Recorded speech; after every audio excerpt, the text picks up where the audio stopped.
Good evening, everyone. Can you please take a seat so we can go ahead and start the meeting tonight?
Good evening, everyone, and welcome to Waukegan's Committee of the Whole meeting this evening.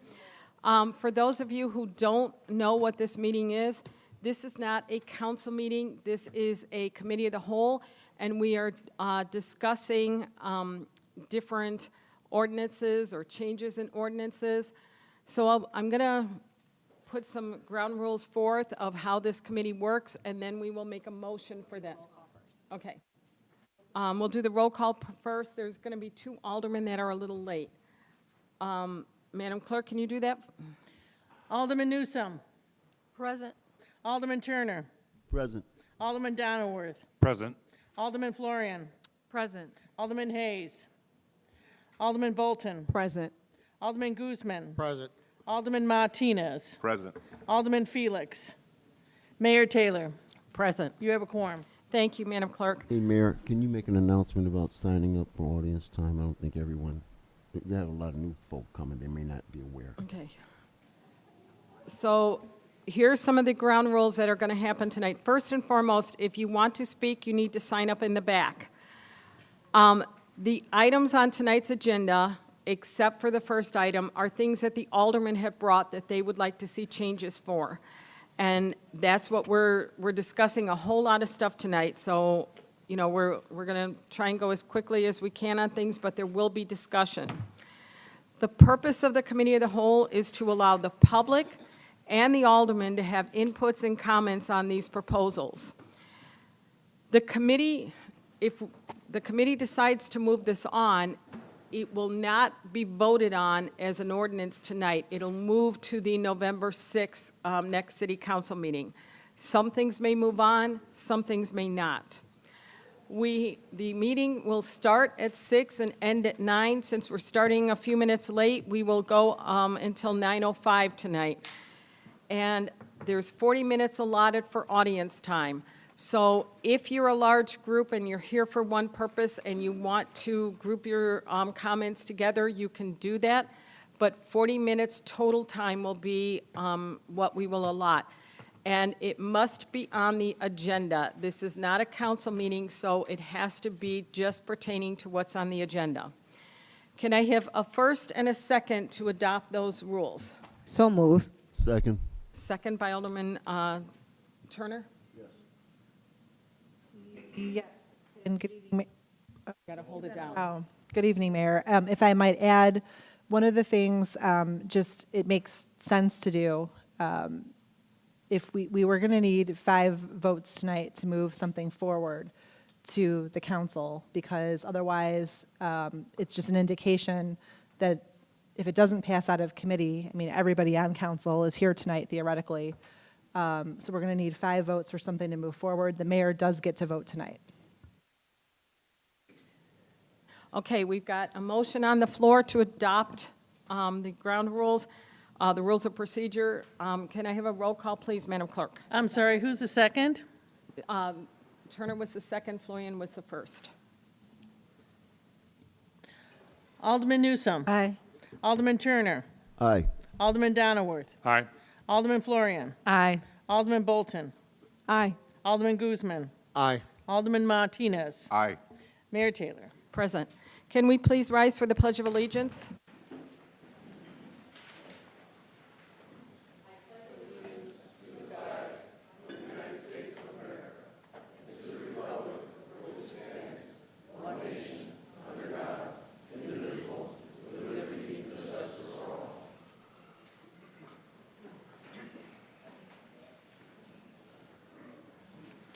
At this point, we will start audience time. Madam Clerk, do you have the list? Not yet. It's coming. So there's a total of 40 minutes. Let me get the total time up here. Hold on. Mayor, can I ask about the agenda items? Like, if we could switch 2 of them to put them together, because I think B and I are going to have a lot of the same discussion. Can we move that so those 2 are next to each other?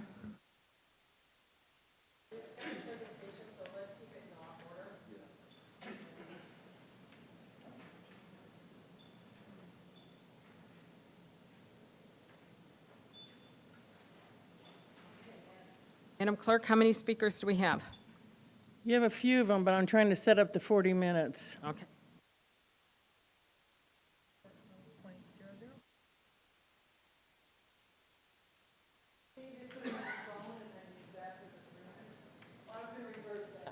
I was trying, I have the phone set, so.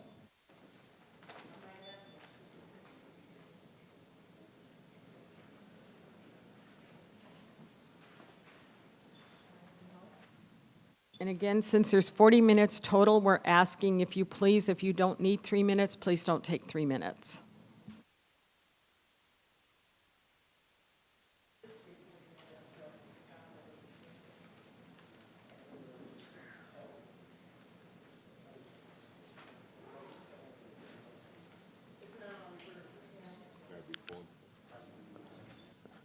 Mayor, I have a question about the rules.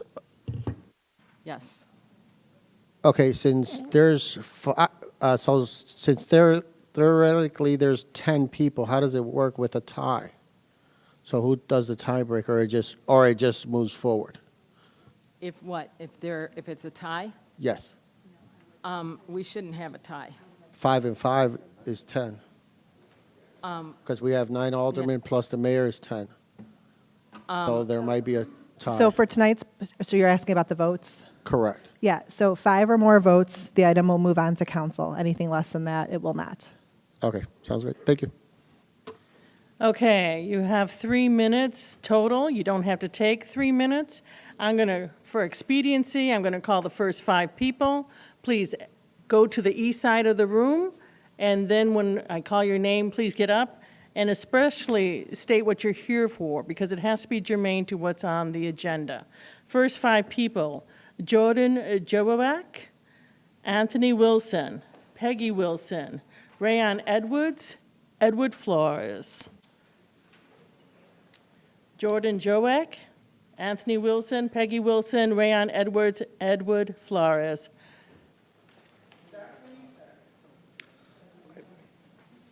Ready? My name is Jordan Jaworek. I'm here tonight with my wife, and we are wanting to talk about the tree cutting ordinance. As longtime proud members of Waukegan, we've recently been affected by this ordinance. We had 2 large oak trees in our property within feet of our house that was affecting the foundation of the house as well as dropping consistently on our home. We had a fear of our home being ruined by these. We applied for a permit and were denied because the tree was not dead. We decided for the safety of our home to go ahead with it without having a permit, and within a few days, we received a $9,450 fine. So today, I'm asking this ordinance to be removed or to be altered. To be clear, I'm in favor of tree preservation and wildlife management, and I would believe most people are. But I cannot understand how not allowing residents to manage their own trees benefits this purpose. When I go through neighboring communities that do not have permits, such as Grays Lake, Mundelein, Deerfield, Beach Park, North Chicago, and Zion, I do not see treeless yards. I do not see forests being cut down. People in general love trees and they want them on their property. And that's what we were doing. We were not actively destroying our trees. We were protecting our home. I believe one of the greatest ways to make a strong city is to have citizens proud of their city and their home. And by denying us the ability to maintain our property, I believe you're denying us the ability to have homes that we can be proud of. In closing, I do not believe the ordinance serves the community. In fact, I think it is hurting us. I cannot understand in a city where the average individual income is $27,000 a year that you would charge us $10,000 to cut down trees when we're simply trying to have homes that we love. Thank you. Yes. Okay. When you cut the trees down, were the trees dead on the inside? And you In our have pictures of situation, that? yes, we have pictures, and we determined that the hardwood centers were rotten. I don't know if it's insects or disease, but it was a matter of time until our home was destroyed, potentially hurting our family. Yes. So when you cut them down, you found out that they were dead on the inside. You didn't know that from the outside, but you knew that they were hazardous, correct? Correct. And the remaining trees, which I left up because I didn't want to get fined more, you can see cracks and the cores are all rotten. So eventually those will fall on our power lines, affecting our citizens more, but I can't remove them because they're not dead. And this ordinance says, Okay. too bad. The three, okay. Why don't we save the questions after audience time? That's fine. Yeah, It's this time is to the finish. audience time. Okay. Well, that's all I have. Thank you all. Anthony Wilson. My name is Anthony Wilson, and I happen to be a service provider for Waukegan. I do remove trees and been doing it here for probably 20 years. And I have a problem with the process of removal of tree. A long time ago, it used to be you would apply for the permit, then the forestry manager would come to your residence, and then he would sign off on the permit, yes or no. Now, what has happened, Jeff Woolworth has departed. He used to be the old forestry manager. Now, the way it's being ran is you apply for a permit to get a tree. You have to pay for an arborist to come tell you your tree is dead, when it's obviously dead. I mean, I just understood you when you spoke that you said it was dead from the inside, but it didn't look like it. But I'm talking about when it's all the vegetation around you is green and this tree is dead, and you cannot get a permit from the city to do it without the customer paying for an arborist to tell him that it's obviously dead. That's where I have a problem, because your SOP, your standard operation procedure does not require for me or the owner to get an arborist to look at a tree. This is set up where, okay, this is set up where you apply for a permit, just like I said. The city itself should have an arborist, which is the forestry manager. He comes out, he's been to school and trained to say if the tree is dead. And it's not rocket science to tell you when it's obviously dead. And so this is, first of all, and second of all, I've been shut down in the city because I don't want to get fined like the gentleman that was just here, because I haven't been to the arborist school. This was just thrown on us. And I think that if we're going to change this, it should have been a moratorium and say, look, we're going to do an emergency stop on all the tree services until we get this figured out. Because this is how I feed my family. It's cutting trees. Just like, can you imagine going to work and you don't get a paycheck? This is how we feed our family. And then to be stopped shut down with something that's not even in writing? There's nothing in here. Okay. Okay. So this is what happened to me. This is my complaint. I've been stopped, shut down, told I need to be an arborist. The arborist to go to the school, which I don't mind going, but it's 250 hours, and it costs $250 or more in some cases. And so we're shut down. People around, I can't take care of my customers. Why?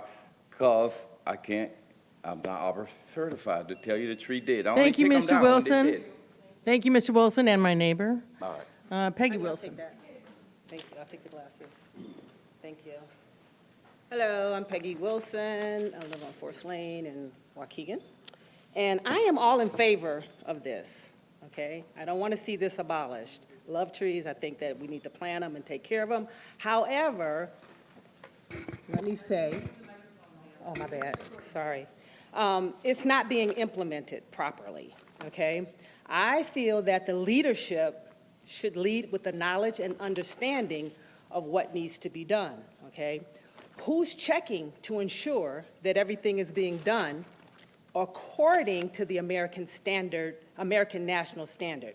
Who's enforcing it? Is there anybody out there enforcing it to make sure that things are being done? Now, example, Ashland, they do tree removal for the city. They come along and they, no? Comment. Oh, comment, okay. They come along and they trim, but there's still trees caught up in the power lines after they've trimmed. Oh, ComEd. Ashland, it doesn't, okay, so strike that, Ashland doesn't. Okay, so I want to address dead trees on private properties.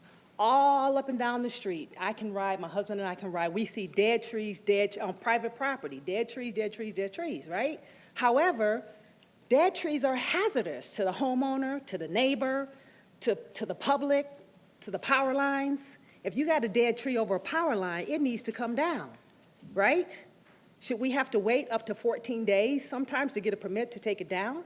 You also have slumlords here in Waukegan that don't live in the properties, and they got dead trees. My husband will go by and try to, nope, the landlord doesn't want to do it. The landlord doesn't want to do it. I believe, and correct me if I'm wrong, that the forestry manager should be an arborist. Why should the homeowner have to bear the burden to hire an arborist to prove that the tree is dead, diseased, dying, or, you know, needs to be taken down? Why should we have to prove that when we can look at it and see that it's dead? I had a tree in my backyard that was almost about to crash on the house, and I had to wait for 14 days. This was back in 2017, but 14 days is a long time. The arborist assessment sheet should be filled out by the forestry manager. What is the forestry manager's job description, right? So I feel that it's unfair to place the burden on the homeowner, and I also feel that that the policies aren't being managed the way that this book says it should be when it comes to the residences. Thank you so much for allowing me to share.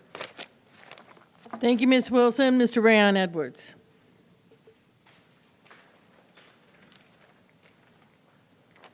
Good evening.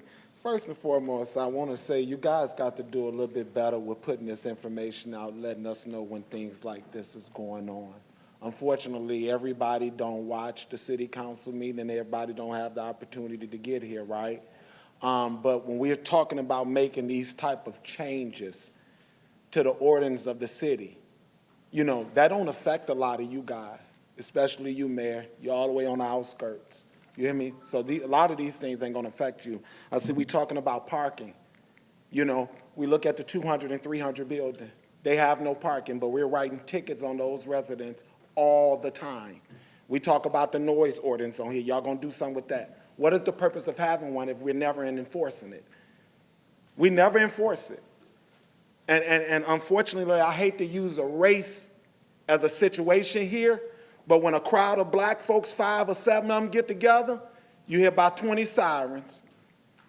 I live next door to a Latino, and baby, when they party 2, 3, 4 in the morning.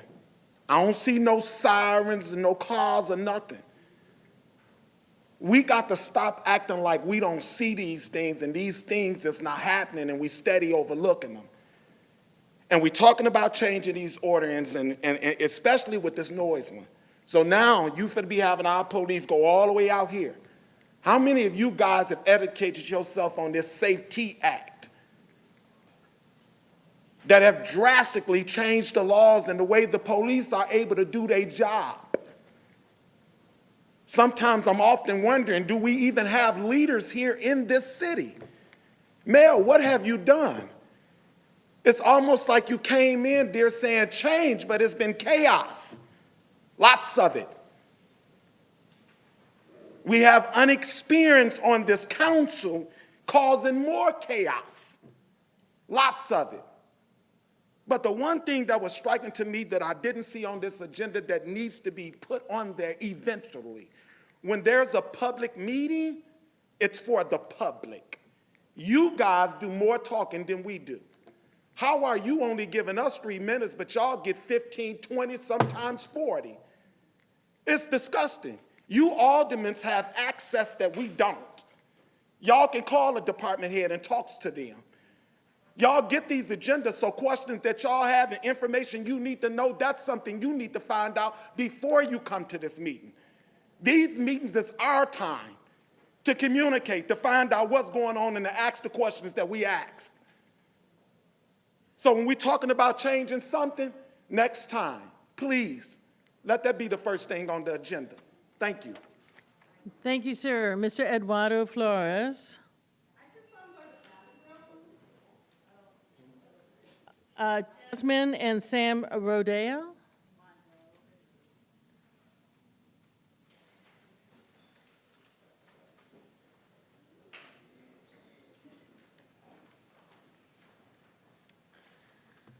We came to talk about the tree removal ordinance. I really came to this meeting because I wanted to understand why we would be talking about removing an ordinance that protects trees.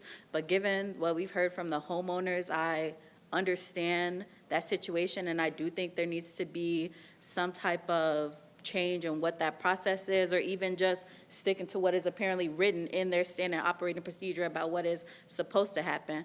I don't think there should be burdens placed upon homeowners for trying to keep their homes safe, and I think it's a universal thing that people want to see beautiful, healthy trees throughout Waukegan. I would like to essentially second that and say, I agree.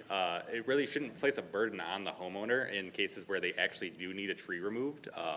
We should change the ordinance to be friendly to homeowners and change the way we enforce it. But we shouldn't remove it because we need those protections to protect our trees. Yeah, there might be other spots that don't have those protections, that have lots of beautiful trees, but I do think it's important to protect the trees, not just let people, especially if there's large corporations that might purchase a lot of houses and tear them down. We don't want to just allow people to skirt the rules. Thank you.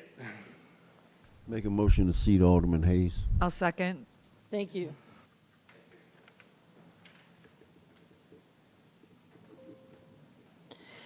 The next few, is Eduardo back? All right. Kelly and Callan McGallan, Karen Long McLeod, Mark Jones, Dulcie Ortiz, Randy Sobecki. Kelly, Callan McGallan, Karen Long McLeod, Mark Jones, and Dulce Ortiz. And please specify what you're talking on. Hi, everyone. Nice to see you all. My name is Kelly Callan Magayon. I am a lifelong resident of Waukegan, Illinois. And I'm here to talk about the tree removal ordinance. I'd like to second what these two people before me discussed in terms of responsibility on homeowners. I'd also like to second the individual who brought up that Waukegan should have an arborist. You know, we have trees, we should probably have somebody who knows how to handle those trees. We look to people who have education to help us, to help make guiding principles. I'd just like to address briefly, I have, of course, as a lifelong resident, deep memories of going to Bowen Park and seeing all the legacy trees that we have in the city of Waukegan and really enjoying this environment with the trees that we have. I'd also like to bring up, I don't know how familiar everyone is with the story of the well-known actor Mr. T. There's a story that was brought to my attention while I was working in Lake Forest, that Mr. T had purchased a home in Lake Forest and inevitably cut down most, if not all, of the trees on his property, and many people were upset. So I think it's important that we have some kind of ordinance that here protects our trees. Again, I don't think that this should be a big burden on our homeowners. I think it's important to have some sort of process here that we follow. I also want to mention, as somebody who's here in Waukegan, hoping to continue to contribute to this community, as a student pursuing my master's degree in clinical counseling. There's lots of studies, I could pull them up for you guys if you'd like, that talks about the benefits of being out in nature on our mental health. And I hope that's not a disputable fact, because we have some evidence here to support that trees are important for us. Briefly, I also want to mention with the likely expansion of the Waukegan Airport, and I don't know how that will affect our air quality, but trees here help our air quality, and that's essential for our community's health. So I'd just like you guys to, if this ordinance is amended in some way, I would hope that it does stand in some regard so that trees are protected, but without making it difficult on homeowners. And I'll yield the rest of my time. Thank you. Karen McLeod? Good evening. My name is Karen Long McLeod. I have lived in Waukegan's 6th Ward for more than 15 years, and I am a member of Clean Power Lake County Steering Committee. I'm here tonight because I'm concerned about proposals to amend the city's tree preservation and landscape ordinance. One, eliminating tree cutting removal permits for residential properties, agenda item B, and allowing parking lot landscaping exemptions for commercial properties, agenda item I. As stated on Waukegan's official website, the tree preservation and landscape ordinance is intended to balance the property rights of individual property owners with the overall health, safety, and welfare interests of the city of Waukegan by minimizing erosion and stormwater runoff, providing buffers between neighboring properties, preserving historic streetscapes, minimizing the visual and environmental impacts of paved surfaces and buildings, and ensuring landscaping in conjunction with new development and redevelopment in a manner that preserves native vegetation. These objectives are important for building resilient, healthy, sustainable communities. These objectives are vital for Waukegan, a community long overburdened by pollution, a community at risk of flooding under high water conditions, a community facing increasing health, safety, and economic challenges due to extreme weather and heat, and a city of progress that has agreed to abide by the Paris Climate Accords. To ensure the overall health, safety, and welfare interests of Waukegan and its residents, we must minimize environmental impacts whenever and however we can. We must protect mature trees and plant additional trees. We must not gut the tree preservation and landscape ordinance.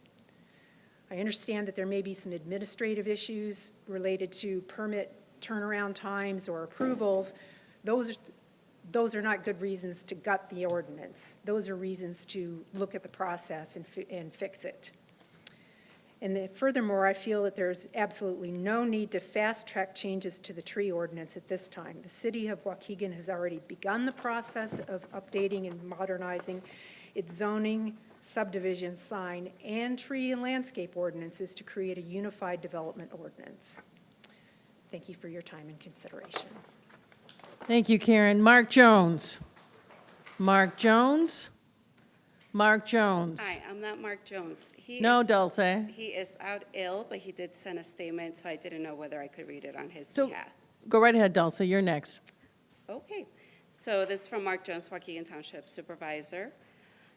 To the honorable members of the Waukegan City Council, I write to express my strong opposition to two proposed changes to our city's tree and landscaping ordinance, which in my view will have a detrimental impact on our environment and the quality of life for our residents. Specifically, I'm deeply concerned about the elimination of tree cutting removal permits for residential properties and the proposed amendment to exempt commercial uses from our on-site parking lot for landscape regulations. First and foremost, I would like to address the proposed elimination of tree cutting removal permits for residential properties. Trees are not only aesthetically pleasing, but are vital to our city's ecosystem and overall environmental health. They provide numerous benefits, including reducing carbon emissions, improving air quality, mitigating urban heat islands, and enhancing property values. Allowing unregulated tree removal on residential properties can have a profound negative impact on our environment, leading to increased greenhouse emissions and a loss of essential urban greenery. I believe that our city should continue to protect and preserve its tree canopy by requiring permits and promoting responsible tree management. Furthermore, the proposed amendment to exempt commercial uses from the on-site parking lot landscaping regulations is also a matter of great concern. Our city's landscaping regulations for parking lots were put in place to ensure that commercial areas are not just concrete jungles, but are designed with a consideration of the environment and the well-being of our residents. These regulations provide shade, reduce heat island effects, reduce stormwater runoff, and promote greenery in our urban areas, creating a more present and sustainable environment. Exempting commercial uses from these regulations will not only compromise the aesthetics of our city, but also contribute to environmental degradation, which is contrary to our sustainability goals. I believe that responsible development should go hand in hand with environmental preservation. By allowing such exemptions, we risk undoing years of progress in creating a city that values and prioritizes the health and well-being of its residents and its natural surroundings. I urge the members of City Council to carefully consider the long-term implications of these proposed changes and their negative consequences for our environment and community. Instead of weakening our environmental protections, we should be looking for ways to strengthen them and ensure that our city remains a green and sustainable place for current and future generations. I kindly request that you reconsider these proposed changes and explore alternative solutions that balance the needs of our community with the preservation of our environment. Let us continue working together to make Waukegan a model of sustainable and responsible urban planning. Thank you for your attention to these important matters. Mark Jones, Waukegan Township Supervisor. Thank you, Dulce. The last group of 5, Randy Sobecki, Kathy Charity. That was for Mark Jones. Those were not my remarks. Pardon me? Those were Mark Jones' remarks, not mine. That's it. Okay. So, Randy Sobecki, Kathy Charity, Carlos Smith, Jordan Esparza, Eduardo Flores. Randy Sobecki, Kathy Charity, Carlos Smith, Jordan Esparza, Eduardo Flores. Good evening. So I'm talk about 2 agenda items tonight: the elimination of tree cut and removal permits and the excessive noise ordinances. First, we'll start with the tree cutting. I love trees, but again, homeowners shouldn't be fined these high fees. When homeowners come to the city of Waukegan, when we have storms come through, tree branches come down, they ask, they can't afford to get these trees cut, taken down, they ask the city for help. There's no way to get help. There's no grants or nothing. You got to do it all on your own, and this has been said from this floor. So residents are trying to be proactive on the property they pay for and take care of their trees and remove them before it is a hazard. But then if they remove them without the permit, then they get fined. And they're trying to be proactive. We talk about proactive. Our police does stuff that wants to be proactive. We talk about it, but then they try to be proactive on their own property and then get $10,000 fines for being proactive. I had a tree on my property. It was actually the city's tree on the parkway. It took me 3 years to get that removed, and it was dead.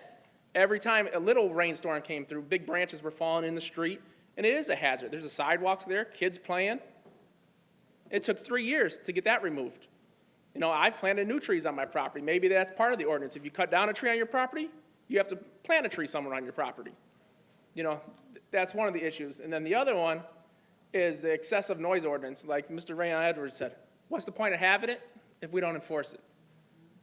There's people out there, I go to work at 4:30 in the morning, even on weekends. I work weekends too. Not everyone gets weekends off. And when we have bands out there playing at 4:30 and 3, 4 in the morning, you call the cops and it's, we'll get to it when we get to it. It's not a priority. Well, you still got to sit there and listen to this noise and bands and everything else for 3-4 hours in these residential neighborhoods. If the police even show up, because half the time they don't. Or they showed up, now the party's already done and they're gone. That's not fair to the residents. Kids still got to get up, go to daycare, go to school or whatnot when we're having these parties and stuff. You know, we enforce it when we want to enforce it, like the parking on Genesee Street we're going to start enforcing. You know, 2 to 6, that was on the ordinance, so now we're going to start enforcing it. Depending on who the group of people are is when we want to enforce it and don't want to enforce ordinances. If we're going to have an ordinance on the books, let's enforce all of our ordinances. If we're not, then remove them. Let's not play games and pick and choose of when we're going to enforce it, when we're not going to enforce it. That's the same instance with rotating parking. Why? Because you go to my neighborhood, it's on both sides of the street every single night, and there's never tickets. So what's the point? That's all. Thank you. Kathy Charity. Good evening, everyone. I love trees. It adds to the naturetic path to good health and life. For the last 20 years, I've been trimming and taking care of my property, trimming my trees, where you have some slumlords, like everyone say, who does not take care of their trees. For 20 years, I've been having old dead branches come off this tree. Last week, with the high winds, something fell on my $8,000, almost $9,000 new roof that I had put on last year. I thought it was a raccoon coming down.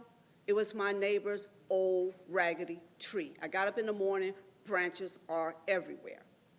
Now, maybe we need to get some type of a code person to follow up on the constituents' calls to at least look at the tree to see if the city could have it removed.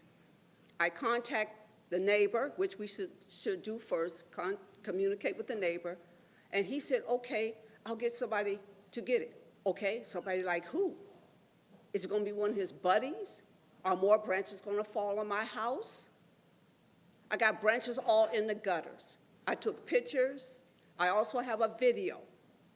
Now, I don't know where to go with this. If he does not take care of it, I am definitely going to make a complaint. Okay? Now, I know I'm responsible for branches over on my side. That's why I cut.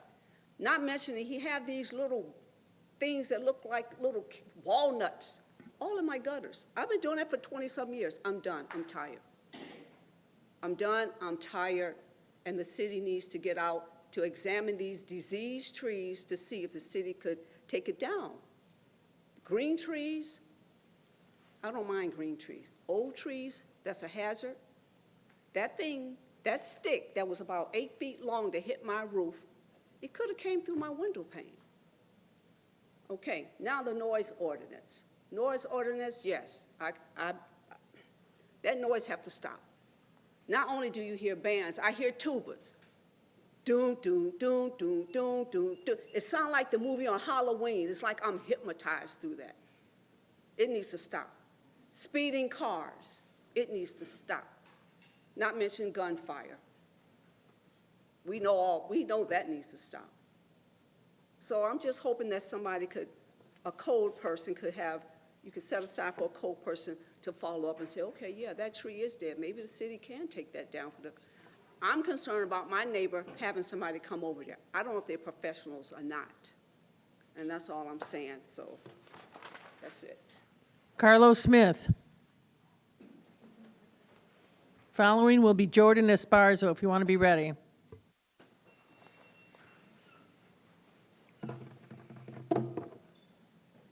All right. Just wanted to talk about the noise ordinance. If you see me, I'm always talking about this place down here on Genesee. So I had a few complaints of a few residents that lives kind of closer to my business about the noise. Not necessarily people outside, but pretty much like the music. And I know that there's a certain dB level of where the music should be or whatever. But as the door opens and people come in and out, obviously the music kind of spills out into the street. I know we don't have Genesee classified as a technical entertainment district. I know we go back and forth on that, exactly what it is. Just to for the ordinance sake, I'm not sure if this even applies to commercial businesses, but for there to, I know there's a level, but we do have residents that live close to us for sure, and most of the businesses down here have residents that live close too. If we could come up with some type of, I know we're doing some stuff in the future about the whatever, but if we could get some redefining on if it is an entertainment district, because I think if it is, then obviously the priority kind of goes to the entertainment businesses, I think.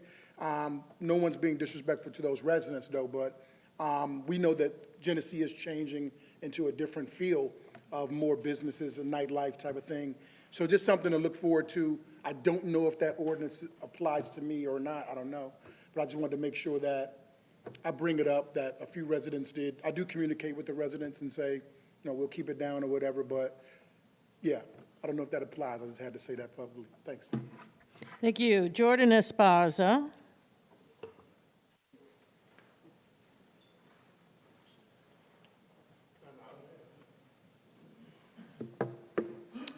Hello, Jan. I'm here to address the tree and landscape ordinance. Waukegan, to start off, is a historically polluted area. That is one of the biggest issues that we have here. And as most people know, trees are used to filter air and beautify the city. And another thing that they do here in Waukegan is aid against flooding. If you have lived on the east side of the city, which I would say is basically mostly people east of Macquarie Road, which is most of the city, your house or your street has flooded at some point in your life, okay? If we are going to make massive changes to the ordinance that's going to remove trees or remove the ordinance in general, there's going to be massive flooding everywhere. We all know, if you've lived in Waukegan for a while, the last week of June, the first week of July, storm season. It's going to storm a lot during that season. We're going to witness terrible flooding if trees are removed. I think if amendments are going to be made to the ordinance, they need to be made based on environmental knowledge and community care, as well as hearing what a lot of these homeowners have to say, homeowner-friendly policies as well. The homeowner shouldn't have to be paying for the city's trees or the damage that the city's trees do. And that the code also just needs to be, if we're gonna start having more code enforcement, it needs to be based upon safety, right?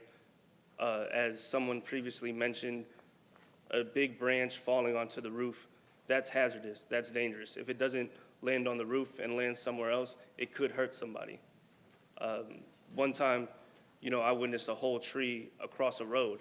If a car is there at that time, it hits the car, So these are things that need to be thought about, and we can't prioritize commercial interests over the actual residents of the city. Thank you. Thank you, Eduardo Flores.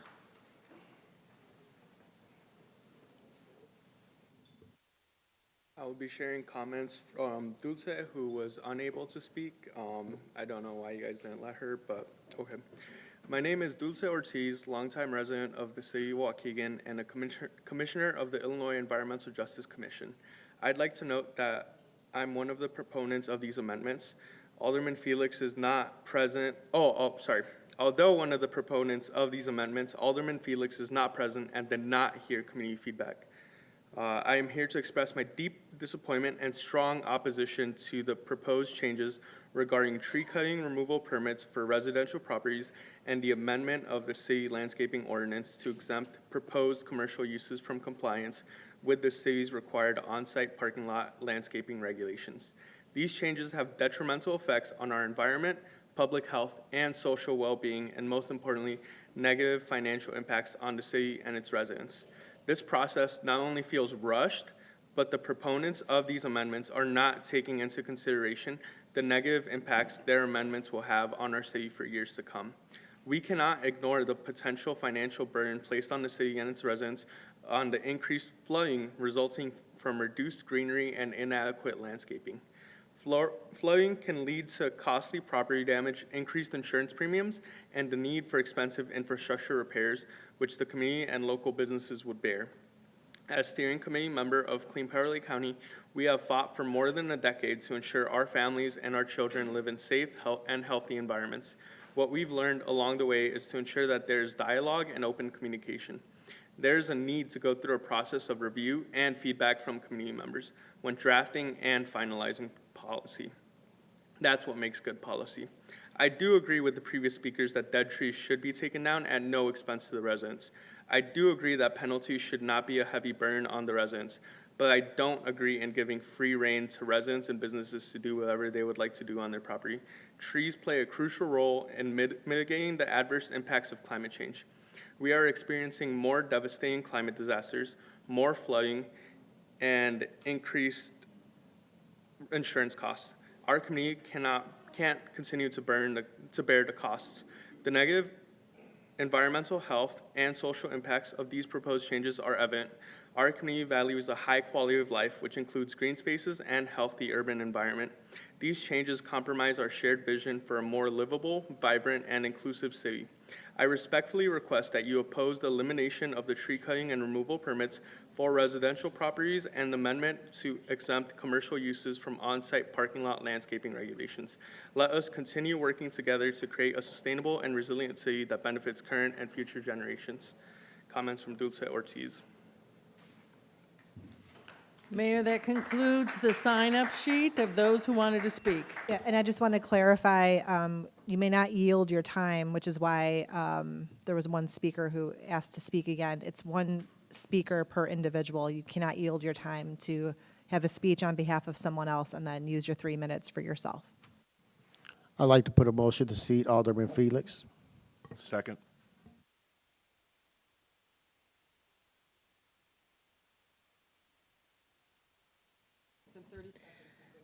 You have 2 minutes and 31 seconds. State your name and what you want to talk about. My name is Candace May. I would like to address the landscaping and tree ordinance. I'm here to speak about the tree ordinance. I've been a Waukegan resident for 2 years, and this community has embraced me. And I relocated from the south side of Chicago to work on the historic detriment that has happened to the environment in Waukegan. And we cannot ignore at this time, during a climate crisis, during climate change, that we need to protect the trees. And I'm here to speak for that. There is a long-standing history that Waukegan residents have paid the price for this. We need to keep these trees here. We need to have an open dialogue with community members and with the protections that we currently have. Removal is not the answer at this time. So I ask you, council, to vote with more than vested interests of money to choose that the people whom gave you access to these seats of power, think about them as you vote. Think about the children. Think about the community members who deserve access to clean air, fresh water, and nutrient-dense foods. So I am here to ask you and implore you to vote with a conscience. Think about the lives that you will affect if the tree removal protection is removed. That's all I'm saying. Thank you. Thank you, Ms. Candace. We're done with the audience time in time. Thank you, Madam Clerk. The first item is item A, the adoption of paid leave policy for City of Waukegan employees. Do you want to explain that a little bit more in detail, Kelly? Because there's some of you that, I'm sorry, don't quite understand what that means. Our employees do get paid leave as it is, so we'll talk about. Yeah, thank you, Mayor. Kelly Gandersky, Corporation Counsel. Good evening, members of the committee, Mayor Taylor. I want to just start off by saying we've prepared a slideshow so that the audience can kind of see where the amendments have been made or potential amendments have been made with regard to the referrals tonight, some concepts behind it, and what the implications will be, positive, negative, or neutral, to any proposed amendment. So I thought as a first course, we'll go through the item. We'll have discussion, and then there can be a motion to either move it forward or not into council. So item 3 of the agenda are all the new business items, A through I. The first item is proposition to adopt the paid leave policy for the City of Waukegan employees. So earlier this year, the state of Illinois passed what's known as the Paid Leave for All Workers Act, requiring all employers in the state of Illinois, including municipalities, to adopt mandatory paid leave for its employees in Illinois. There is no exemption for municipalities. There are generally very few exemptions. I think schools are exempted and park districts, but for some reason, municipalities were not exempted from this law. The law is scheduled to take effect January 1 of 2024, and what it basically says is that all employers in the state must provide what purports to be a minimum of 40 hours of paid leave to all of its employees beginning at the first of the year. And that paid leave can be taken anytime by the employees for any reason. There doesn't have to be a reason given. And the employer essentially cannot say no to that leave. So starting January 1, theoretically, multiple employees in a department could all decide to take off on the same week. The act does not account for operational deficiencies. It does not account for mandates. It's an unfunded mandate, so it does not account for what the city would have to cover in additional leave time. And there are obviously operational considerations to include. However, there are some peculiarities to the act. There is not a requirement to bank the time for the employee unless it is not front-loaded. So if you don't front-load the paid leave, the employer also has to bank it, and that can roll over. The city already has, as multiple municipalities have, a very generous paid leave policy, even more generous than what the state act proposes. So what the act allows municipalities that are home ruled like Waukegan to do is simply adopt its own currently generous policy in lieu of the state act. And I want to be clear on something. This act does not apply to members that are currently covered under collective bargaining. So any current collective bargaining agreement that's in place, this does not apply to you. Those agreements are separate. This applies to those members of staff that would be exempt from collective bargaining. So if you look at the proposed ordinance that we put together, what we've simply done here is recommend that the city adopts its already generously put together paid leave packages in lieu of the requirements of the act. So I'll open any questions. This was really designed for companies that don't have a paid leave policy. And it gives every worker the chance to have 40 hours a week. The way it is currently written, and that may change as it becomes closer to January 1st, is that may change as far as if you already have policies, then you don't, this doesn't apply to you, but currently you can opt out, I believe, if you have a paid program like we do. If we had more time off for employees, we would actually, at some point, suffer an operations function of being able to actually cover customer service. So that's why, this is being brought to you so you can decide this.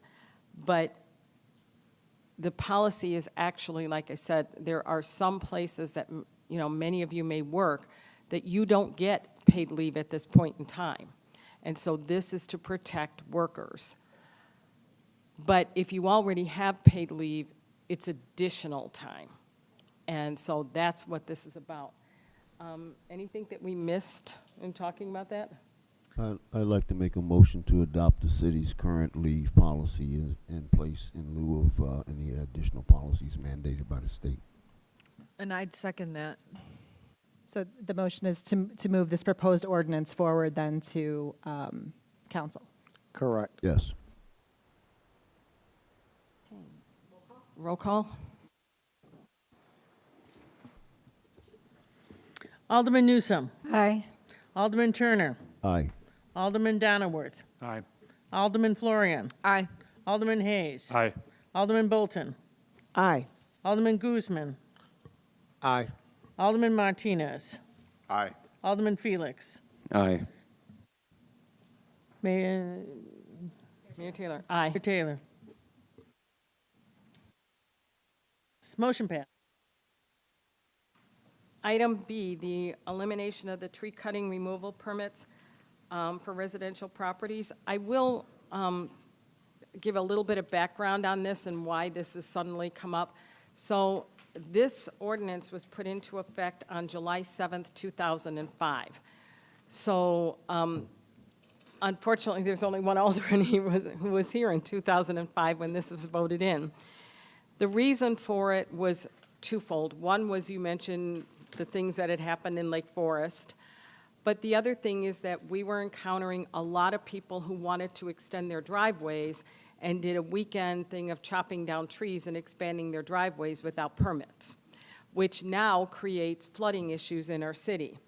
So that's the background of it. Now, there's two things that I think got a little confused here tonight. Was one, parkway trees are the city's responsibility.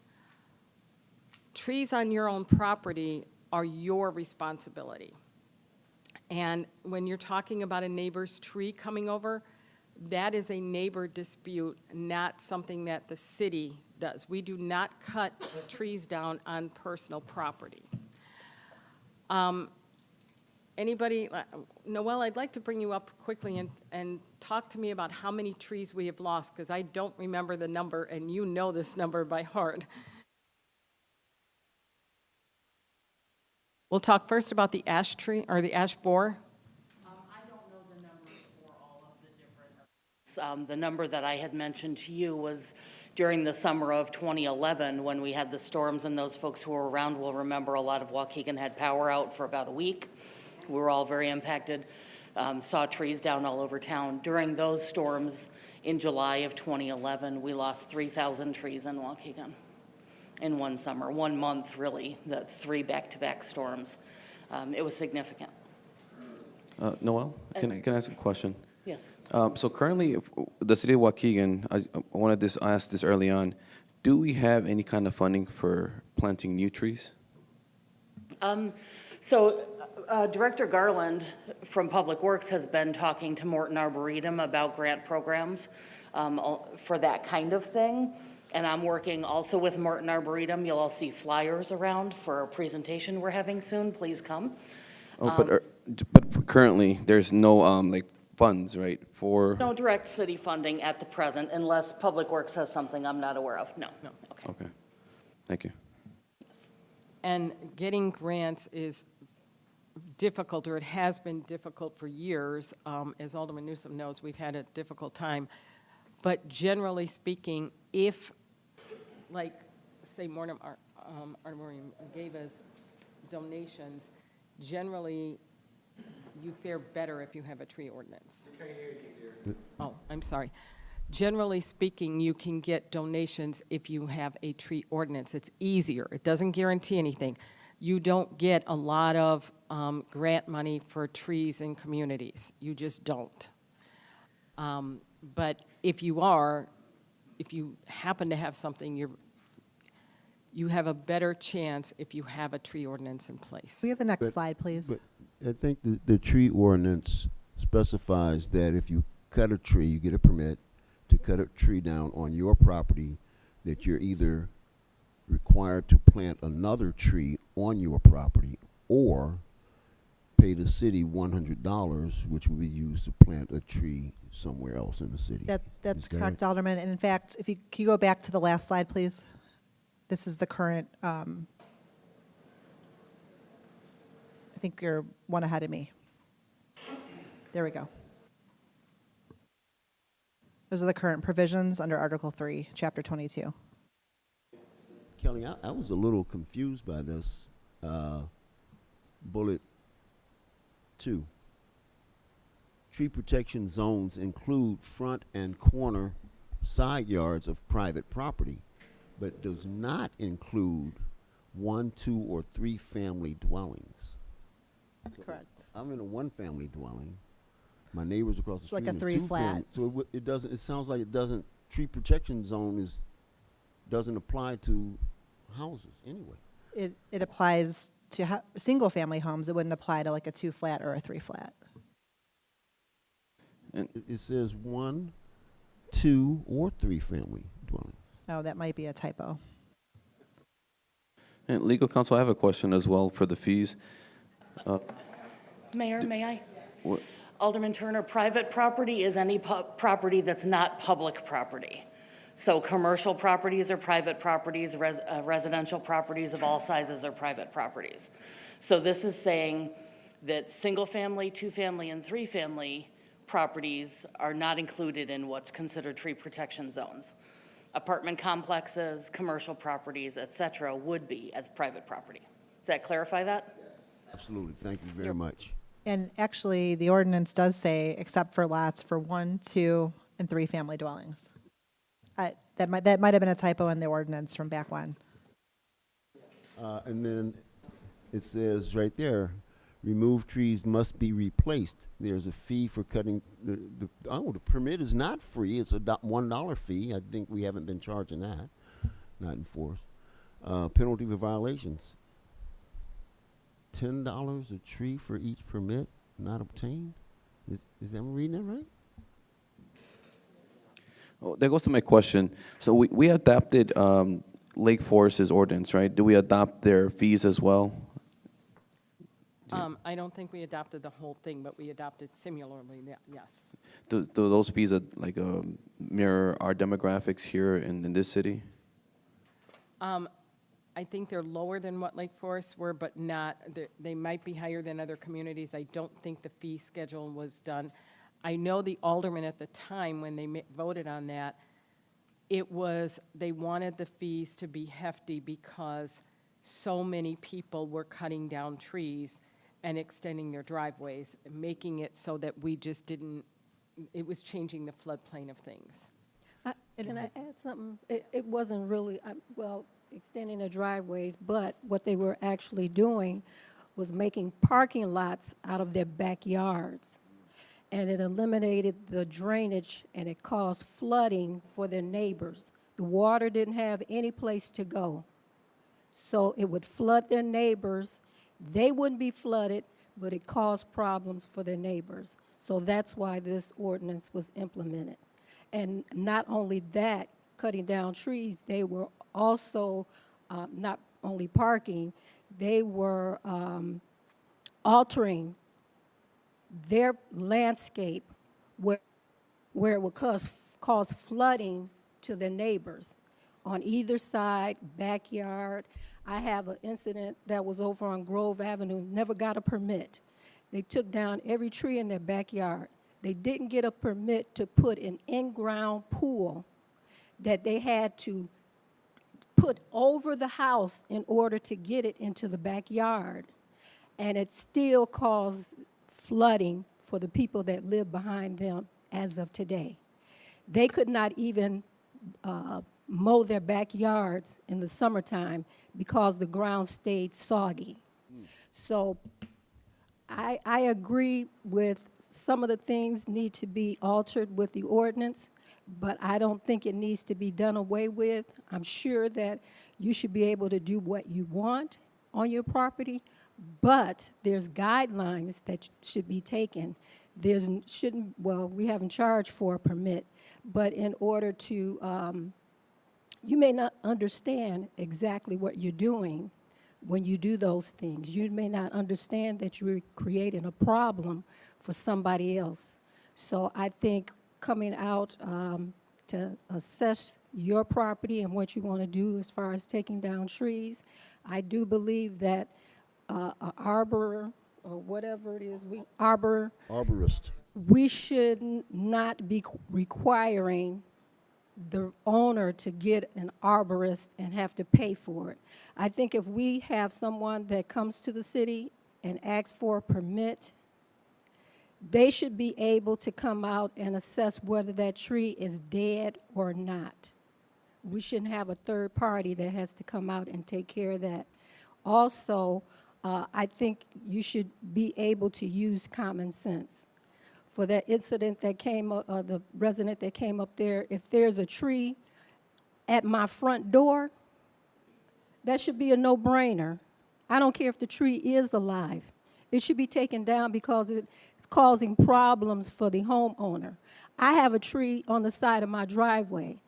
I've had the driveway redone. The roots have caused my driveway to pucker, but that tree is not dead. I had a tree also in my backyard. It was like a, what do we call, one of them weeping willows that was planted next to an evergreen bush. What that did was choked out the evergreen bush. It died. So when people start telling you, you know, what you should do with your property, I understand that there's some guidelines that need to be in place. I know it's your property and you bought it, but to eliminate this ordinance altogether would be detrimental to Waukegan. Sure, it needs to be tweaked.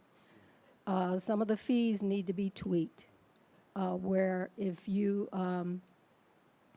don't know about the ordinance and you are a resident and take down a tree, I don't think the fine should be that hefty. And we were talking about earlier this evening, I have a business in my ward, Lewis Avenue. They took down 18 trees in the parkway. 18. And I don't even know if they were fined. I know they didn't get a permit. The 23, or Director Garland, can you tell us what the fine was? Wasn't it 23,000 or more?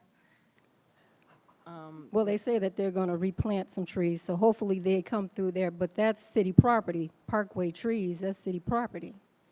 Can we also move to the next slide just to see the proposed amendments? Next one. Thank you.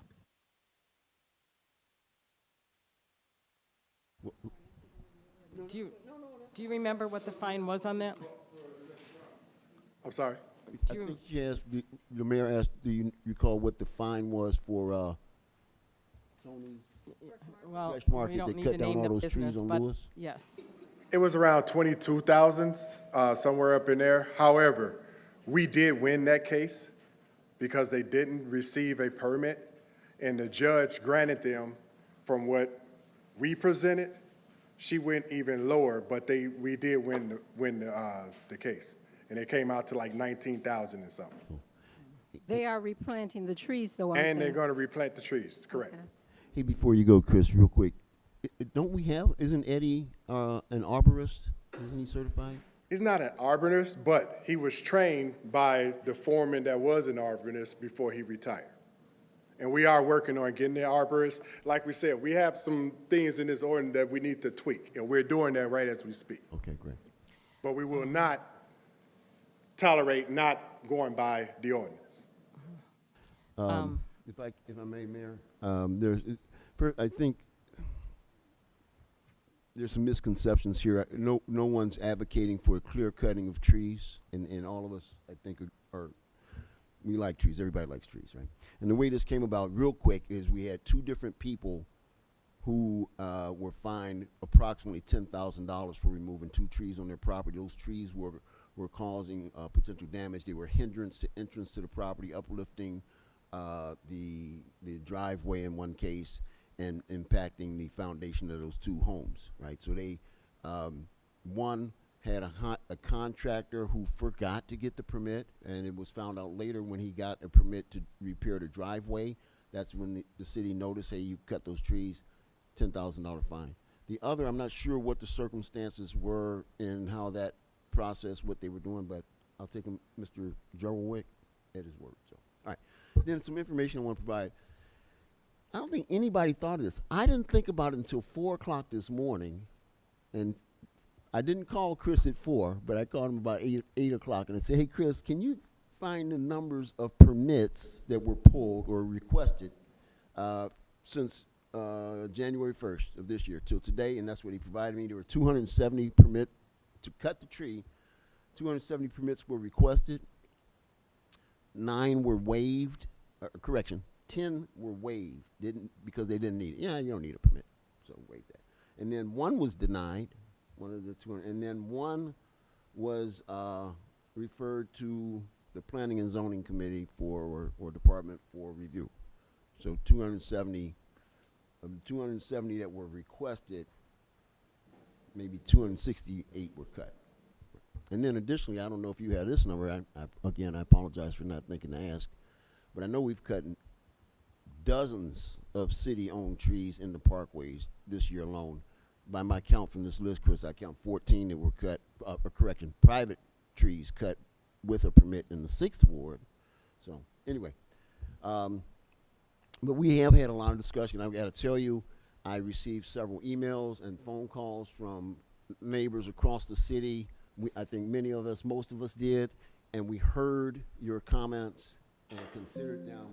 And what I would like to propose, I know I got it, but what I'd like to propose is that we change this ordinance, amend this ordinance. We'll continue to require a permit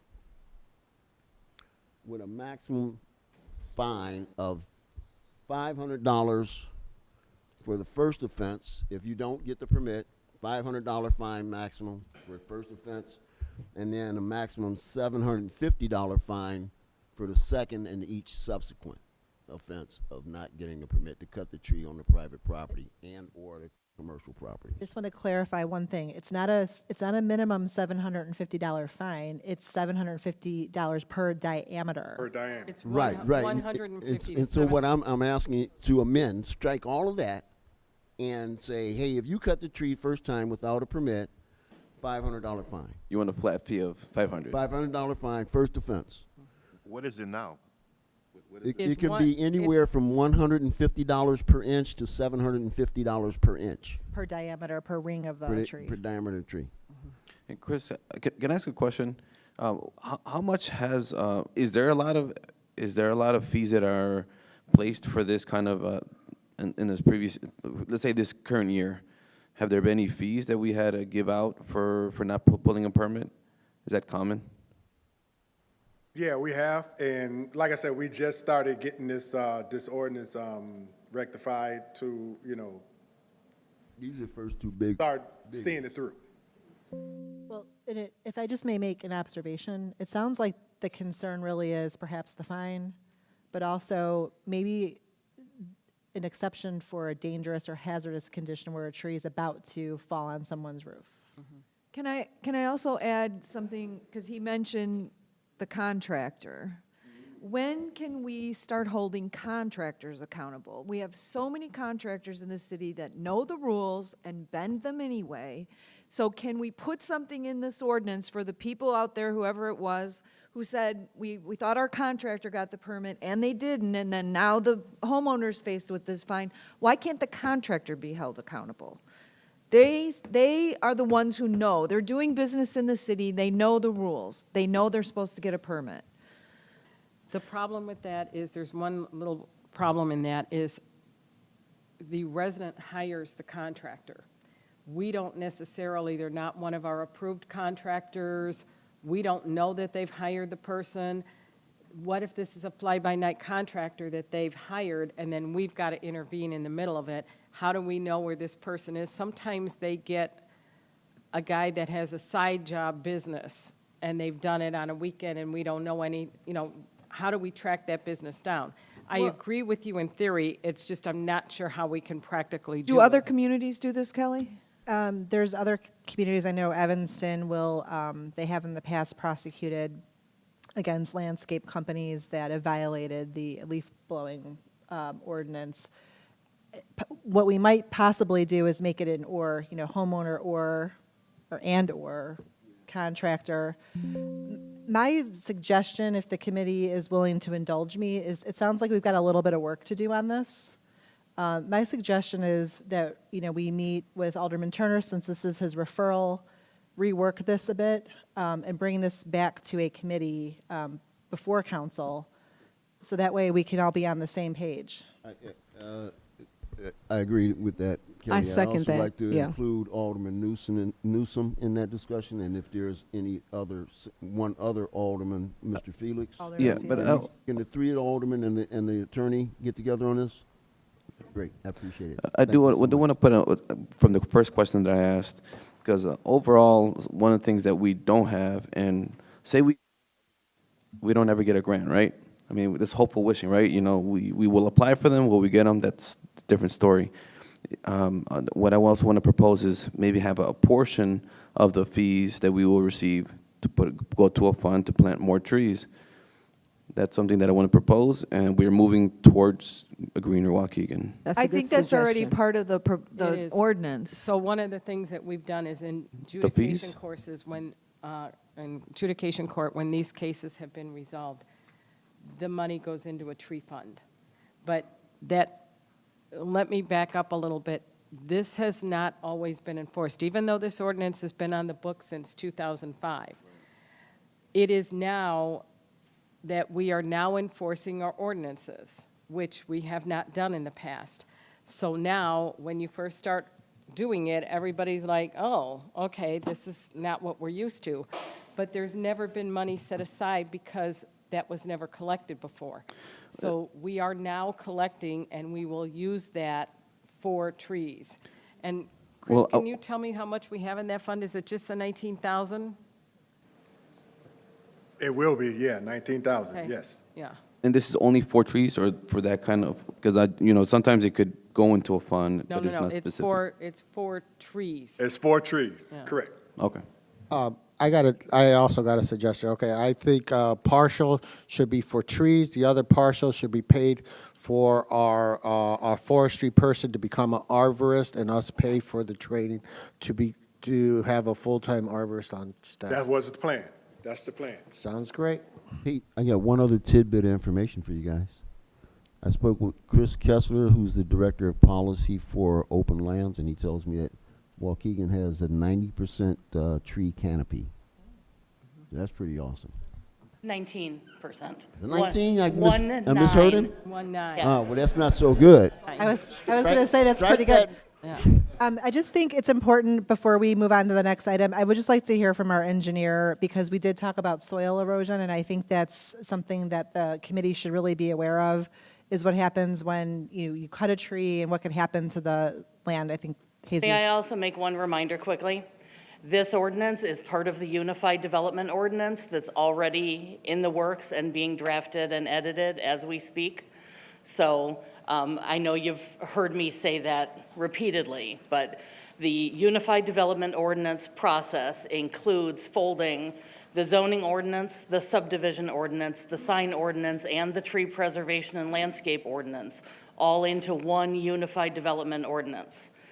And the language of each of those 4 individual ordinances is being changed as part of the Unified Development Ordinance. When that drafting is complete, the aldermen and the public will have chances to review those documents and propose changes and attend public meetings on it before it comes to council for final approval. So there will be plenty of opportunities for the council members and the public to opine on the issues. We've already had several meetings on the Unified Development Ordinance. We had a parking-specific meeting that relates to item, whichever it is on the agenda later on, about requirements for parking for commercial businesses. That meeting was live streamed, and it's housed on our website also, so people can watch it now. And on November 9th, we'll be having the Morton Arboretum come and talk about the benefits of trees as community infrastructure as part of the Unified Development Ordinance process.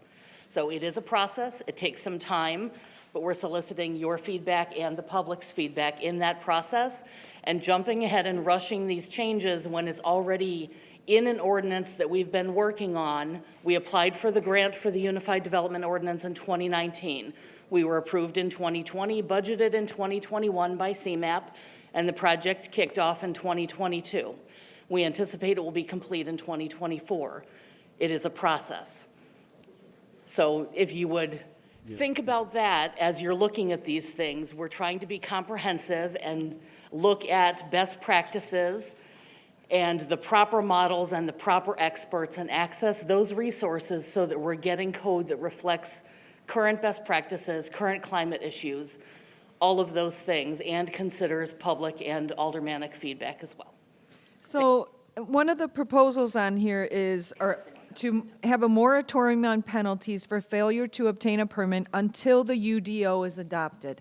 That would save us a lot of time. It would, and Because that- we're going to talk about this again till we're blue in the face once this UDO comes. So why don't we just agree to do a moratorium on fees for now until the UDO is adopted, and then we can clean it all up at one time?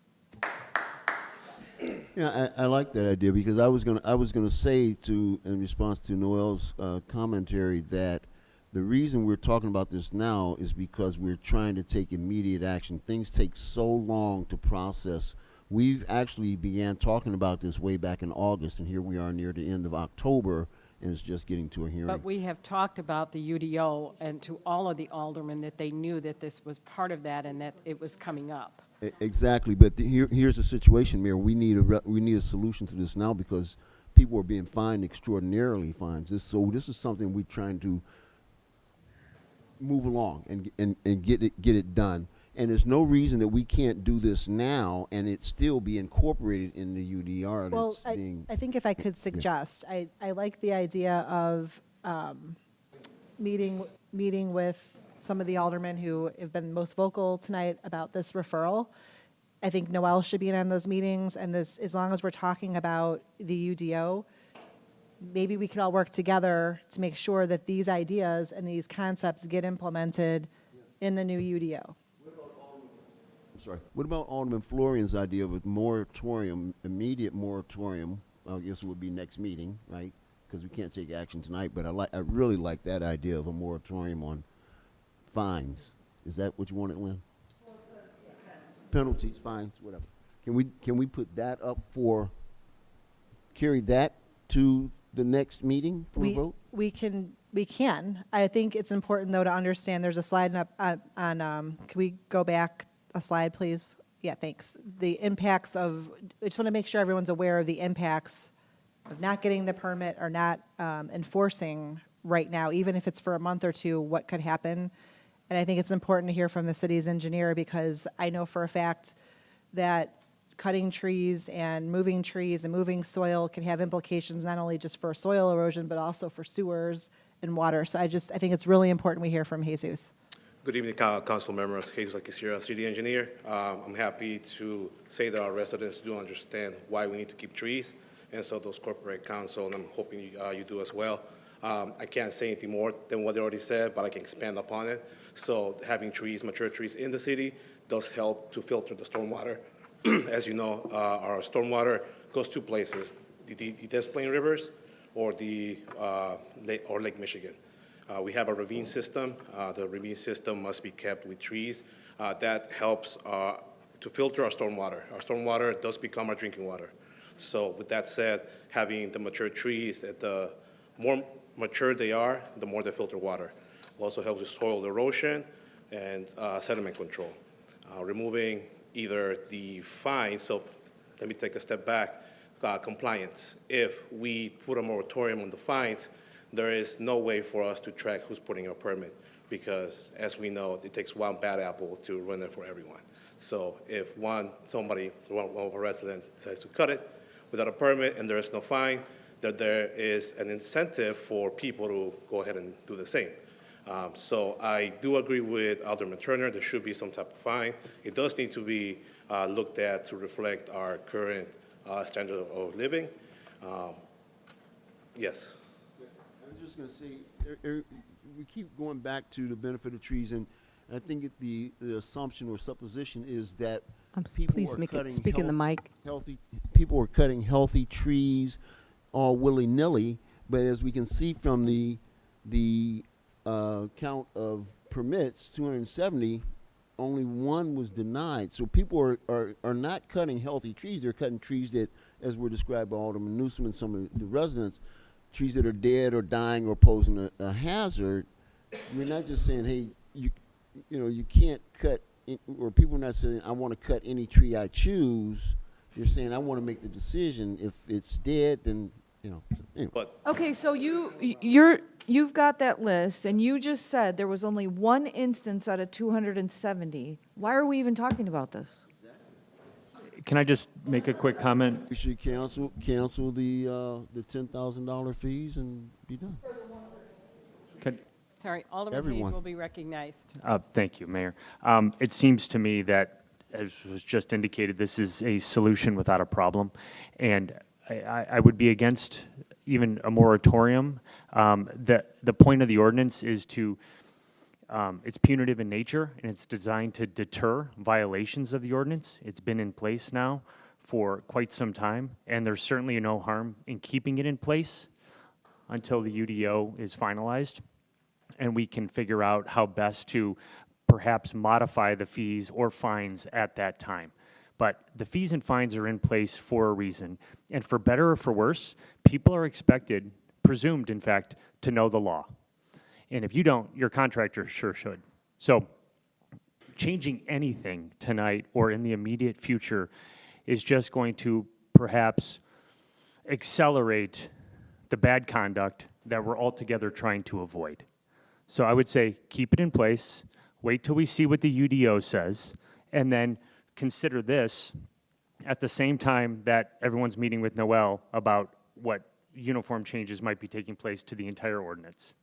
And then from there, I think many people seem to agree that the fine should be reduced, and then perhaps a different fee or fine structure can be put in place at that time. But changing it now, I think just breeds potential harm.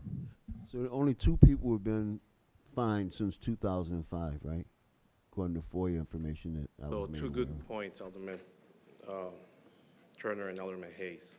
To address the first one, there is the administrative adjudication process. We recently also fined 3 other property owners. There is court on November 1st. So there is a process to this. The homeowners are allowed to come forward, present their case to the judge. She makes a decision. We give our recommendation. So there is a due process to removing trees without a permit.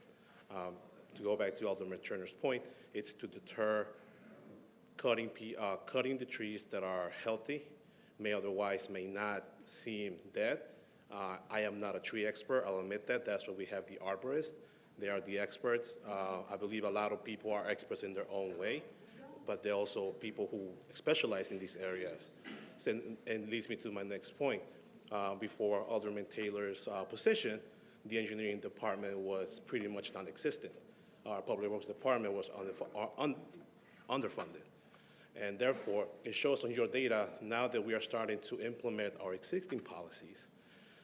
Yes, they need to be looked at again, but we also require, the council to consider the funding of these departments that historically have been underfunded. There's no, right now we do have personnel, but acquiring more personnel, more educated personnel that can help us out with these efforts. And that is upon council to think about whether an amendment can be made to the budget to support these efforts or to consider that for next year's budget.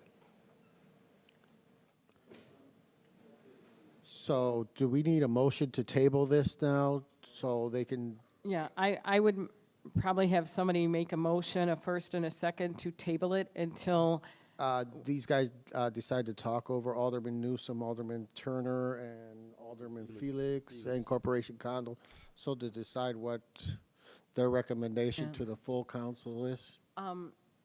Noel, when do you think that we will have a copy of the UDO? Is that January or February? I can't remember. I don't know for sure because there's some changes at CMAP, and so they're bringing on a new project lead for us. And we haven't met that person yet, so I don't know what the time frame will be, unfortunately. But my staff is currently making edits to the preliminary draft that we have. So we're on the largest module now. 2 modules have already been returned to CMAP with edits. We're on the biggest one right now. And then we'll get a revised version back, and that's the version that we'll start sharing.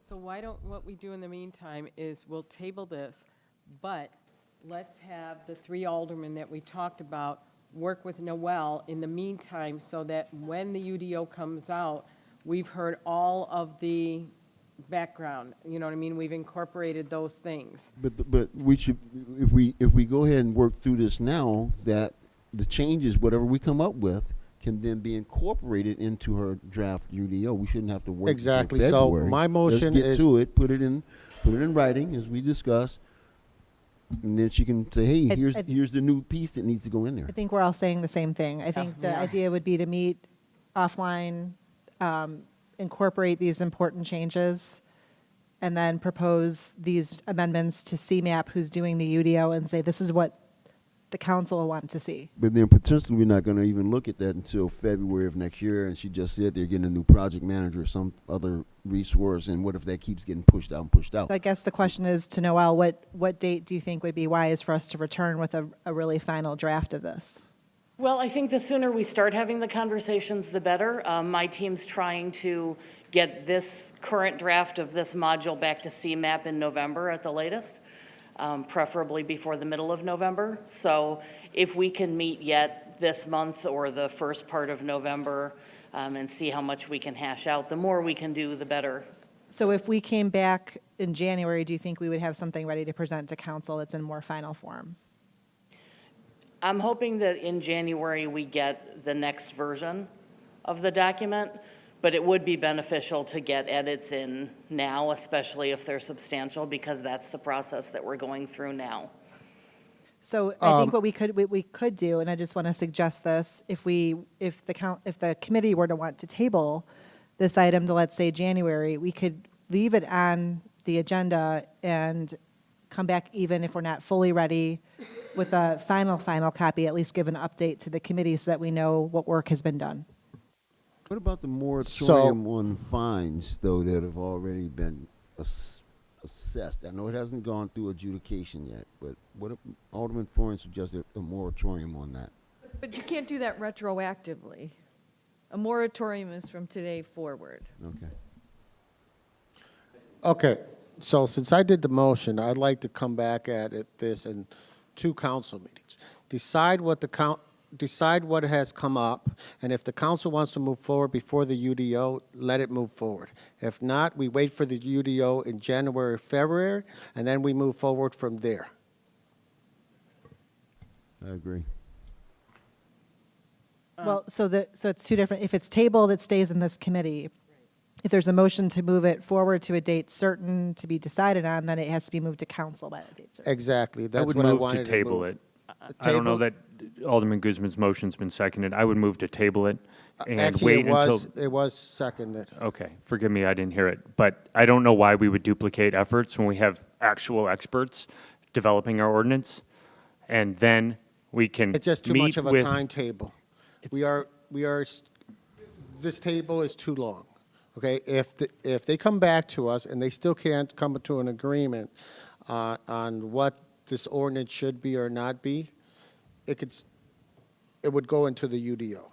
But Noel would obviously follow up on the conversation, Corporation Council, 3 aldermen would be there.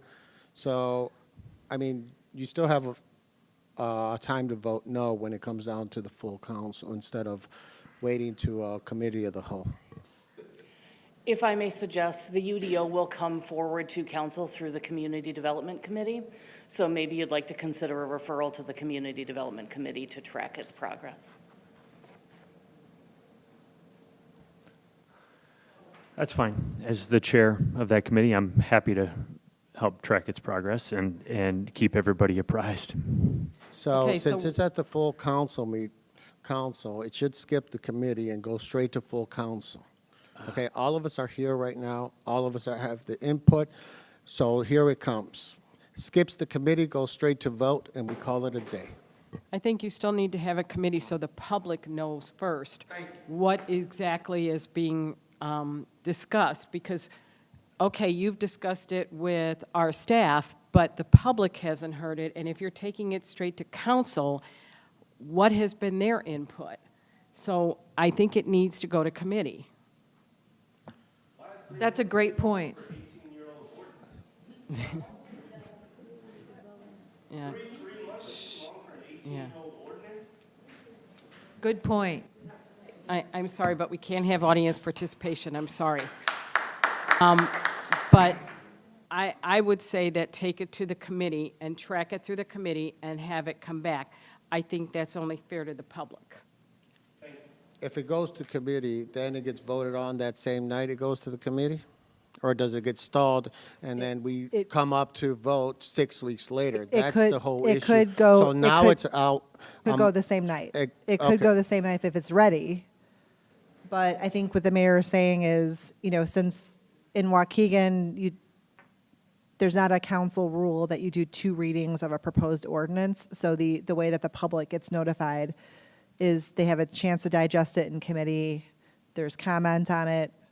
The committee members take that into account. They report that back to council, and then there's time and consideration to amend further if needed. We just heard from many members of the public, they're not in favor of changes to the ordinance. I mean, people took time out of their night to come here today to tell you that they don't want to change it. So they sure as heck don't want to fast track it. So why don't we just wait? If the fines are the issue, then we reevaluate the fines as part of Noel's team's work.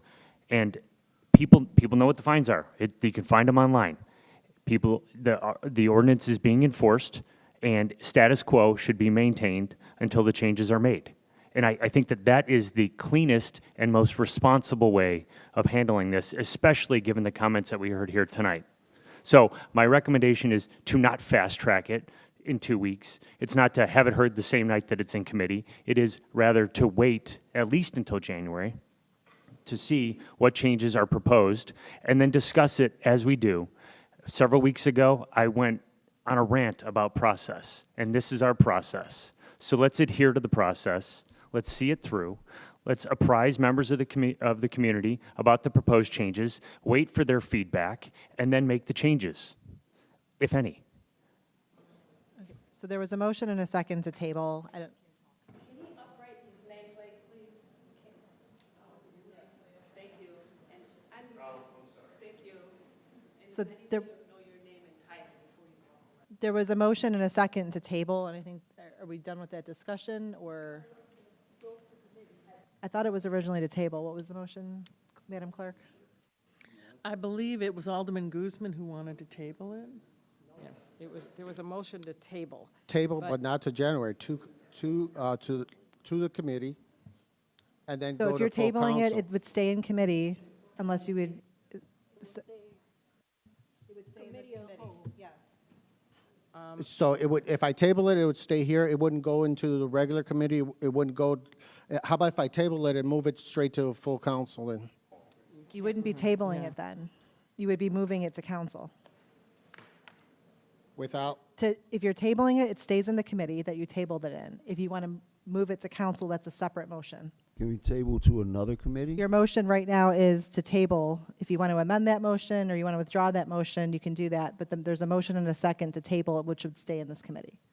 And we have to find out, we'll determine when that committee will be, like this, right? It has to be something like this again, right? Another committee of the whole? That way It could people be a understand. short committee of the whole. It could be on the same night as council and just say, hey, we have a quick committee of the whole meeting, blah, blah, blah. So I have a question. So tabling this, I validate the fact we want to include our audience, our constituents, and validate and receive their input as well. So tabling this, would that negate that? No, the motion to table means it stays in this committee. It does not move forward to council. That's all, that's what the motion would mean. If you want to move it forward to council, then you would have to withdraw your motion and make a separate motion. okay, I withdraw my motion. Okay, then I'll make a motion to table it. I second. Is there a roll call? To what day? Oh, so your motion is to hold it then, to the next committee, okay. When is the next committee? I don't think we've picked a date yet. So that was the first by Hayes to table and the second by Bolton? Correct.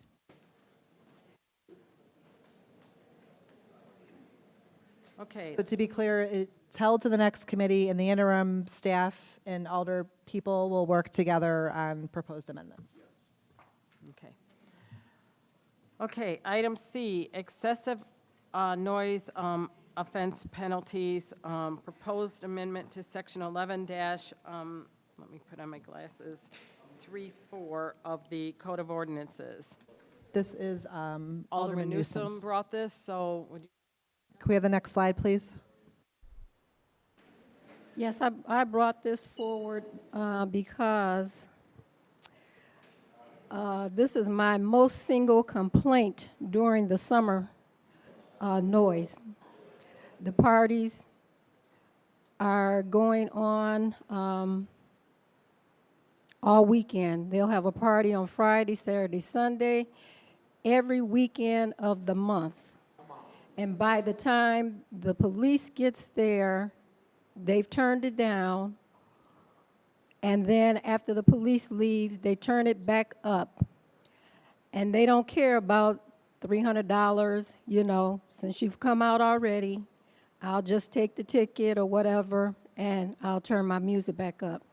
But with this amendment to the ordinance, hopefully we can get some compliance. I've had some conversation that Next slide. the fees for this is still not enough. But hopefully we can get some compliance that the first time offense is $300. If they have to come out again, it's $500. Next slide. And the third time, Back up. and if they have to come out again, is $1,000, and that is within a 12-month period. That is within a 12-month period. So the problem that I have, probably not with the ordinance, is that when a resident calls me regarding a party going on next door, and I know the ordinance states within 50 feet, and they said that it's the same person that calls all the time. I get it. Everybody's not going to call because they don't want the retaliation from their neighbors. Just because one person calls all the time, that one person is brave enough to call all the time. The other people don't want to call because they don't want to have to sign a complaint. I get it. They don't want any retaliation. So as was stated earlier tonight, if we don't get the police to issue citations, this ordinance is no good. And we're going to keep getting the same thing. It doesn't matter how much you raise the fine to. It was suggested from an alderman that if a resident videotapes the noise and what's going on, and I guess I need to ask Corporation Counsel, would that be able to be submitted to a policeman? Because when you videotape, the date and time is everything's on that video. Would they be able to submit that as evidence that this music was blaring when they get there or before they get there? And I know it's not a priority if they have so many other things that we have going on in the city, but this is a priority to a resident when it's going on week after week after week and their neighbors are not being neighborly. So is that something that? So for this, that's a good question. So for this type of a violation, this is just an ordinance violation. This is something that could go to administrative hearings, where the standard is lower than it would be, obviously, for a misdemeanor or a criminal proceeding. It would be preponderance of the evidence, and what a hearing officer considers is whether or not, when the citation was issued, there was a good faith basis for issuing the citation, whether there was enough evidence on the face of the ticket to move forward. So if theoretically, if there was a date stamped video indicating, could that be enough for an officer to write a ticket off of? Perhaps, but it would be difficult to tell, perhaps, the volume of noise. So that, you know, if that goes before an independent hearing officer, they may determine that that's not enough evidence to move forward. Typically, the best evidence is when the officer observes it him or herself. So it didn't make it into this draft, but initially I had proposed that that if a resident took a video, Yeah, she's okay. already talked about it. But what I will say is, in watching adjudication court, generally on something like that, because people can adjust the volume of the phone and everything as that's being videotaped, I don't know, after watching adjudication courts, that would be enough for them to enforce. DC Neal, can you help us But that's on what I that was one? that's what I was getting at. So the first part of the ordinance is you would be observing it from a distance of 50 feet or more. It'd be difficult to tell from a video unless that video, for instance, had a tape measure or something showing how far away. You stole my thunder. So what I wanted, and I wrote it down so I couldn't be saying that I'm just piggybacking off of your good information you just shared. But a video is good to support what an officer might go see. To have someone independent that's not there, it would be difficult for a perpetrator to say, hey, my neighbor's picking on me. The officer goes out, they see that there's this violation. What the officer can do that the video can't do is measure the distance to make sure that the violation fits the ordinance violation. If you only have the video, you can't quite measure the sound. It might sound loud to you because you have that device turned up. There's nothing like being there saying this is a violation. I have a question. That's the thing where with this ordinance, everyone has a different judgment in terms of what's loud and what's not loud. So one thing that I wanted to make sure is that to address here, and then we can all put input, what can we measure? Is there a set number of, something that could be measured and then say, okay, well, it goes above this amount, it's considered loud? So there are ordinances that measure by decibel, but you have to have a device that could actually measure the decibel. But it still, the 50 feet away is a pretty good indication. If you're hearing something from 50 feet away, that means your neighbor can definitely hear it. One of the things that's not exactly mentioned in this ordinance, there is a time frame, but I've seen other ordinances that suggest perhaps any of those emissions after a certain time period are just not allowed outside. But we have it 24/7. It's just that the fine varies depending on that time frame, right? We eliminated the time from 8 a.m. to whatever, with the fines escalating after a certain period. Now it doesn't matter what time it is. Right. You can be issued a fine. If my neighbor's music is playing across the street from me, I should not be able to hear it in my house with the windows closed and my door closed. I should not be able to hear that. Or over on the next block, I cannot see the house, but I hear the music. You know it's too loud. If And I I can validate tell you that. exactly what word for word that they're saying, that's too loud. And I validate that because I get calls every week for the same thing. My windows are closed, my door's closed, and it's a block away. Maybe it would it's be better to insane. make a time, that after 11 p.m., the music can't be playing, period, rather than escalating fines, because it becomes an issue then. I disagree with that, Mayor, only because I've gotten lots of calls from people who work nights. And parties start sometimes at noon or 3 o'clock in the afternoon, and they're trying to sleep because they got to go to work that night. When I first got elected, I had a block party that started at noon, and they hired a DJ, and the music was so loud it was rattling people's windows. Well, and you there was could a still- gentleman who worked nights nearby, and he couldn't sleep You could because still keep that part of it in there, that the decimal level, but then prohibit at night when most people are I think we need to sleeping. make it as easy as possible, and I think we need to find out how we enforce it better. How do we, how does this become more of a, how do we put more priority on this? Is there a decibel reader? Can we purchase that? So you remember when we did the thing about the $108,000 salary, and I said I wanted to give it to the police department to buy decibel meters, and everybody's like, no, we can't do that. Now look at you. Well, and if we only have one, how do we know the right officer has the decibel reader when this call comes in? Or, I think the 50 feet away is easy. I mean, it makes sense.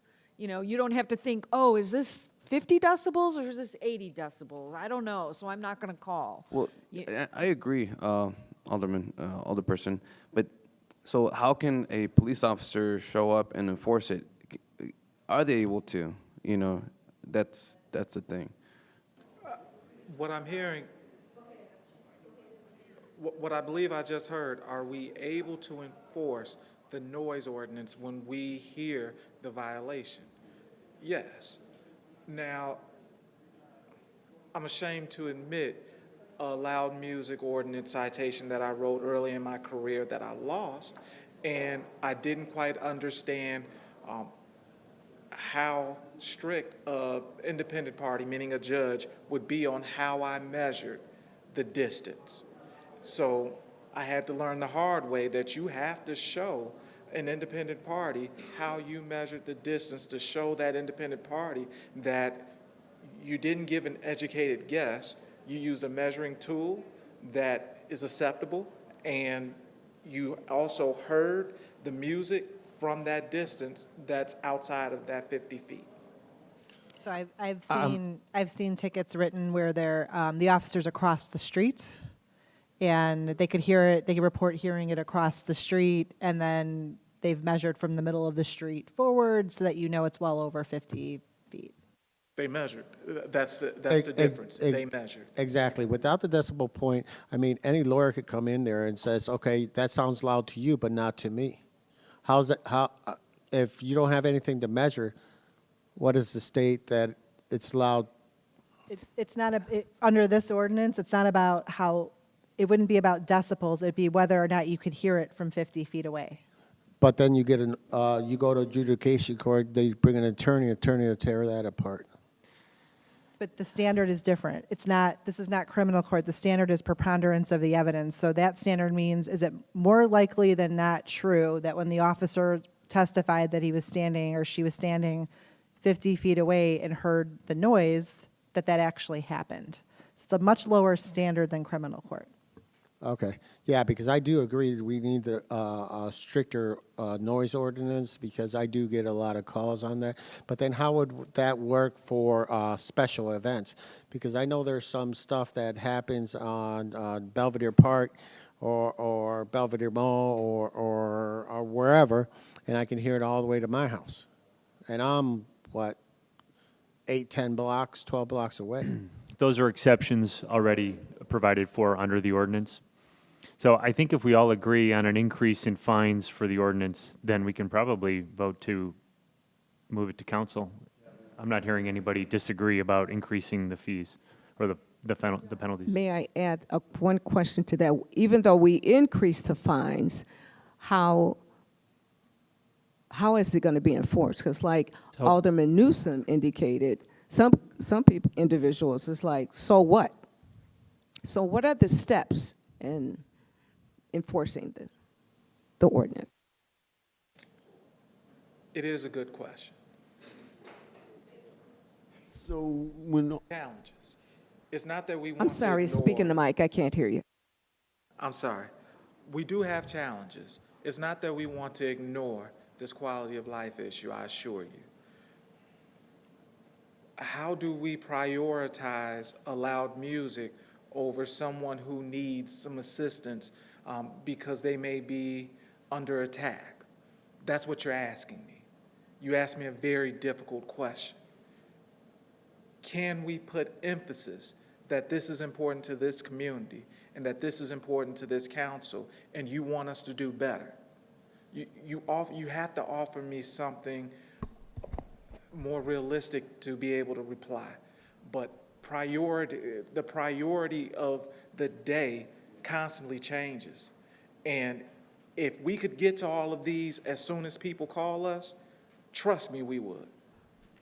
What if we went to like a zero tolerance policy? So whenever you get a call, I know the guys are running call to call, but they get the call, they show up and they give a warning, they go away again, it's another call. What if they show up and they give a citation? Yeah. No, wait, because- wait. Let me finish the thought, Craig. So they show up, they give a citation, they go away. The guy says, like Alderman Newsom points out, they'll just keep it. Well, it's just, I got to pay the $300 anyway. I'll just keep it going. So the neighbor calls back. Officer comes back out there. That's another citation, and another, and he keeps writing until they get the idea and turn the music down. It turned into an $1,800 penalty in a very short period of time.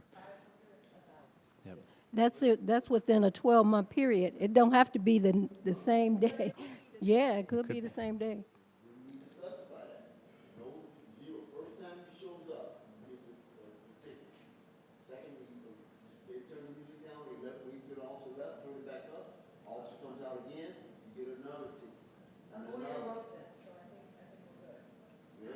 I have a question to Corporation Counsel.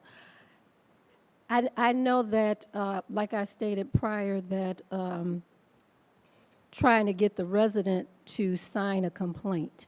I just wrote that. Is there a way that the resident does not have to sign a complaint, but they are complaining anyway?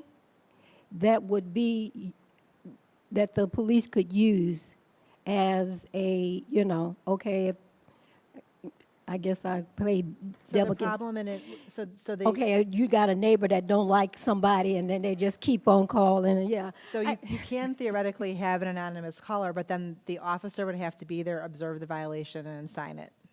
So that's, because when you send out the citation, you are swearing, the reason why administrative hearings has relaxed rules of evidence is because the person signing that citation says, I swear under penalty of perjury, I observed this violation on this day and this time, and this is true and correct. So does that person have to come to court?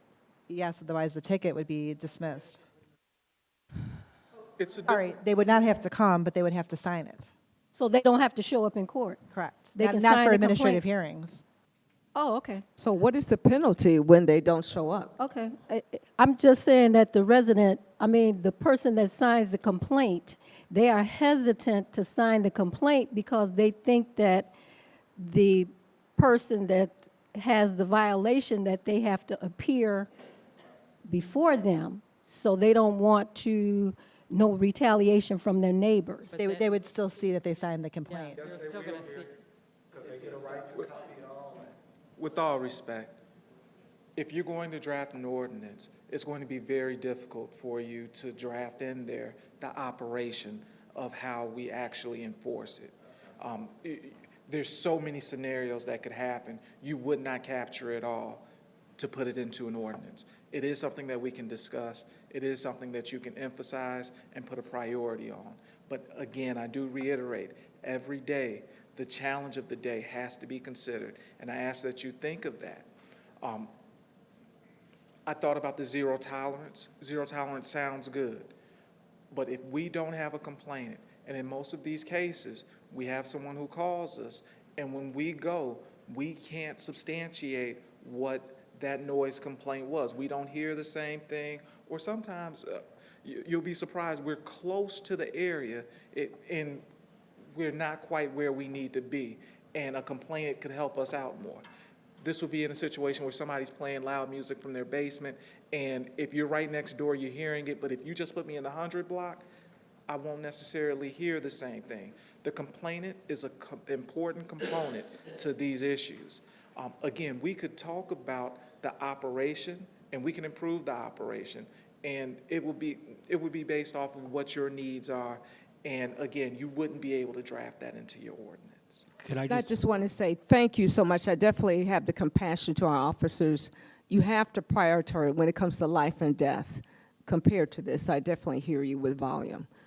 So like you say, the incidents every day are different. But thank you all for when I do call, you do come out. It takes a while, but yes, thank you. I understand what you're saying, but I think, like Alderman Hayes said, for the most part, everybody agrees with the fee structure, and that's basically one of the main things that we're changing, and the time frame of getting those violations. So I'm willing to work with you on or any other alderman on enforcing it. I understand the difficulty in being able to get Johnny on the spot soon as we get the call. But I think the penalties will help out once they learn what they are. Yes, ma'am. If we catch them. Agreed. If I can just say something, my question is, I'm all for it because I've been out there at 2 o'clock in the morning where you see actual bands playing, and it's out of control. But I was wondering, with the money that we are with the revenue that will be coming in, how can we educate our public? What kind of public service amounts can we give them to forewarn them that these are the consequences that you will suffer if you decide to break the rules? I mean, because not everyone has social media. And I like to see something implemented to the effect to where we can let all the constituents know that, hey, this is, in bold letters this is what happens if you break the law, and it can just be as a public service announcement. But I think that we need to let the public know, besides Facebook, besides social media, because not everyone has, that the word gets out, they get the information, and they know prior that these are the consequences that will occur. The hardest part is there's not a lot of options in getting things out because, we can attach that to a water bill, let's say, and most people throw that out. So. Is there any way we can put it on our city website? That would be. Yeah, but you just said that's social media. I understand. That's one point, but I'm talking about, how about mailers? Why can't we send out some mailers? Mailers are very expensive for the city. But we want to get the point all right. Yeah, but Alderman Martinez, I understand your heart in this, wanting to inform the public and give them heads up. It's really not on us to inform people about what the laws are. Like, you're supposed to know that when the speed limit says 30, you're only supposed to go 30. Nobody calls you up and tells you, hey, by the way, you better only go 30 when the speed limit says 30. It's on the state of Illinois comes out with new laws every January. It's on us to find out what those laws are. We aren't, it's not our job, really, to inform the public of what the laws are. Is it nice to do it? Yes. Should we try to do it as much as we can? Yes. But it's on the public to know what the laws are. It's their responsibility. And some of it, I'm sorry, is common sense. Well, you should know that if you have that's a the thing band about in it. your Common backyard. sense isn't too common for some people, some constituents. I'm just saying that as a public service announcement, for everyone to know. We can go any route we want, but I just like to just throw that out there. If we have options, if there's money available, if there's, miraculously something, something. If you're going to do pops up, mailers for every ordinance change that you make, you're gonna, do you want roads or do you want mailers? It's going to come down to that. We can do as much. I just want safer streets, that's all. So, having safer streets, let everybody be educated on what the consequences are. I think it's the obligation, if there's any obligation, if you want to inform your constituents, as you've indicated, then you get to do it any way you want to do it. You know what I mean? It could be Facebook, it could be a ward meeting, but for us to incur the cost of doing so, and it's like this, like so many things we discuss up here, it really just boils down to being a good person and a good neighbor. And if you're blaring your music at 11 o'clock, at any time of day, such that it's distracting your neighbors and somebody knocks on the door and says, hey, can you turn it down? You turn it down. It's basic human interaction. So I think if people just took that approach, we could avoid a lot of these issues. But nonetheless, to Alderman Florian's point, your heart's in the right place. But if we're going to balance the cost of informing people, I think we just do it our own way because everyone has different outreach tactics for their own wards. So I would say have at it, but don't put the onus on everyone to do it the same way. You've got two newspaper people right now in the back that are hearing. That's one way to inform. There's social media, and then ward meetings, and in some cases, aldermen will go door to door. But, there's lots of other ways besides mailings that are very, very costly and not always the most effective in people getting them in time. So we'd have to look at that, but I'm saying that those are usually the ways that we go. Well, I can say that I think we all agree that it is out of control and something needs to be done. I was just throwing that out there. Alderman, you can also. Can we call I think for we're a all vote? in. We've got a number of I things think we're to all in discuss. agreement We've got less here. than an hour to go. Can we just get to it? That's where I'm going to. I think we're all in agreement. So I think we should push it forward. Yeah. But also, if you want to bring legislation forward to better educate the people, we can also work on that. We can vote on something like that on our own, and it'll be brought to council. But I do want to say, in terms of the speeding part, there's signs everywhere to let the people know what the speed is, so it does help to have more education out there in front of people. Yes. They're not in There are Spanish. excessive noise signs out there. I've seen them. That helps out, yeah. Yeah, they are. If As I you may. enter the city, they have the noise ordinances. If I may offer one thing for you to Deputy consider. Chief? Thank Yes. you. Thank you. Noise comes in various forms. I think you're on the right path of noise is an issue for our residents, but I think you want to really brainstorm with each other and consider the source of that noise. Are parties your issue? Are bands your issue?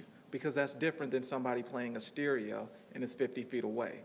Something for you to consider to more accurately probably attack the problem. I think we have a lot of those things in here, devices or instruments that create or amplified sound, including but not limited to any loudspeaker, bullhorn, amplifier, address system, musical instrument, radio, or device that plays recorded music to generate any sound.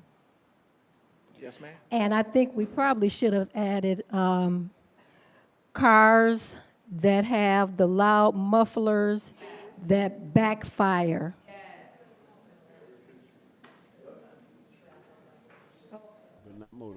We can't add that in. Okay, okay.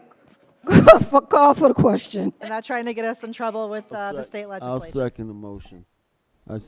No, We have a motion to move this on to council, So am I moved. correct? Yes. and I second it. So Newsom and Turner were the two on that. Okay. The next one, oh, I'm sorry, roll call, please. Alderman Newsom. Aye. Alderman Turner. Aye. Alderman Donnerworth. Aye. Alderman Florian. Aye. Alderman Hayes. Aye. Alderman Bolton. Aye. Alderman Guzman. Aye. Alderman Martinez. Aye. Alderman Felix. Aye. Mayor Taylor. Aye. Motion Can we have the slide for 3D, please? Okay, item 4, or item D, the approval of large special event permits. Proposed amendment to Article 4 of Chapter 15 of the Code of Ordinances. So what we want to make sure with this is that, one, my Your own mic's- personal feeling about this is that the staff's expertise is generally who we should fall upon and not us. We don't necessarily want to be involved in this. We don't want things to become political. We want, I think, the staff to help make those decisions. And because they do this on a regular basis, they know how to do that. You know, I think we've got a lot of these large events take 6 months or more to plan. You can't come in 30 days before and plan some of these large events. But there's a process to this. And so I feel they're fine the way they are. We can tweak it, but I don't think that it's something that as aldermen we should necessarily, or elected officials, be involved in. But discussion to that.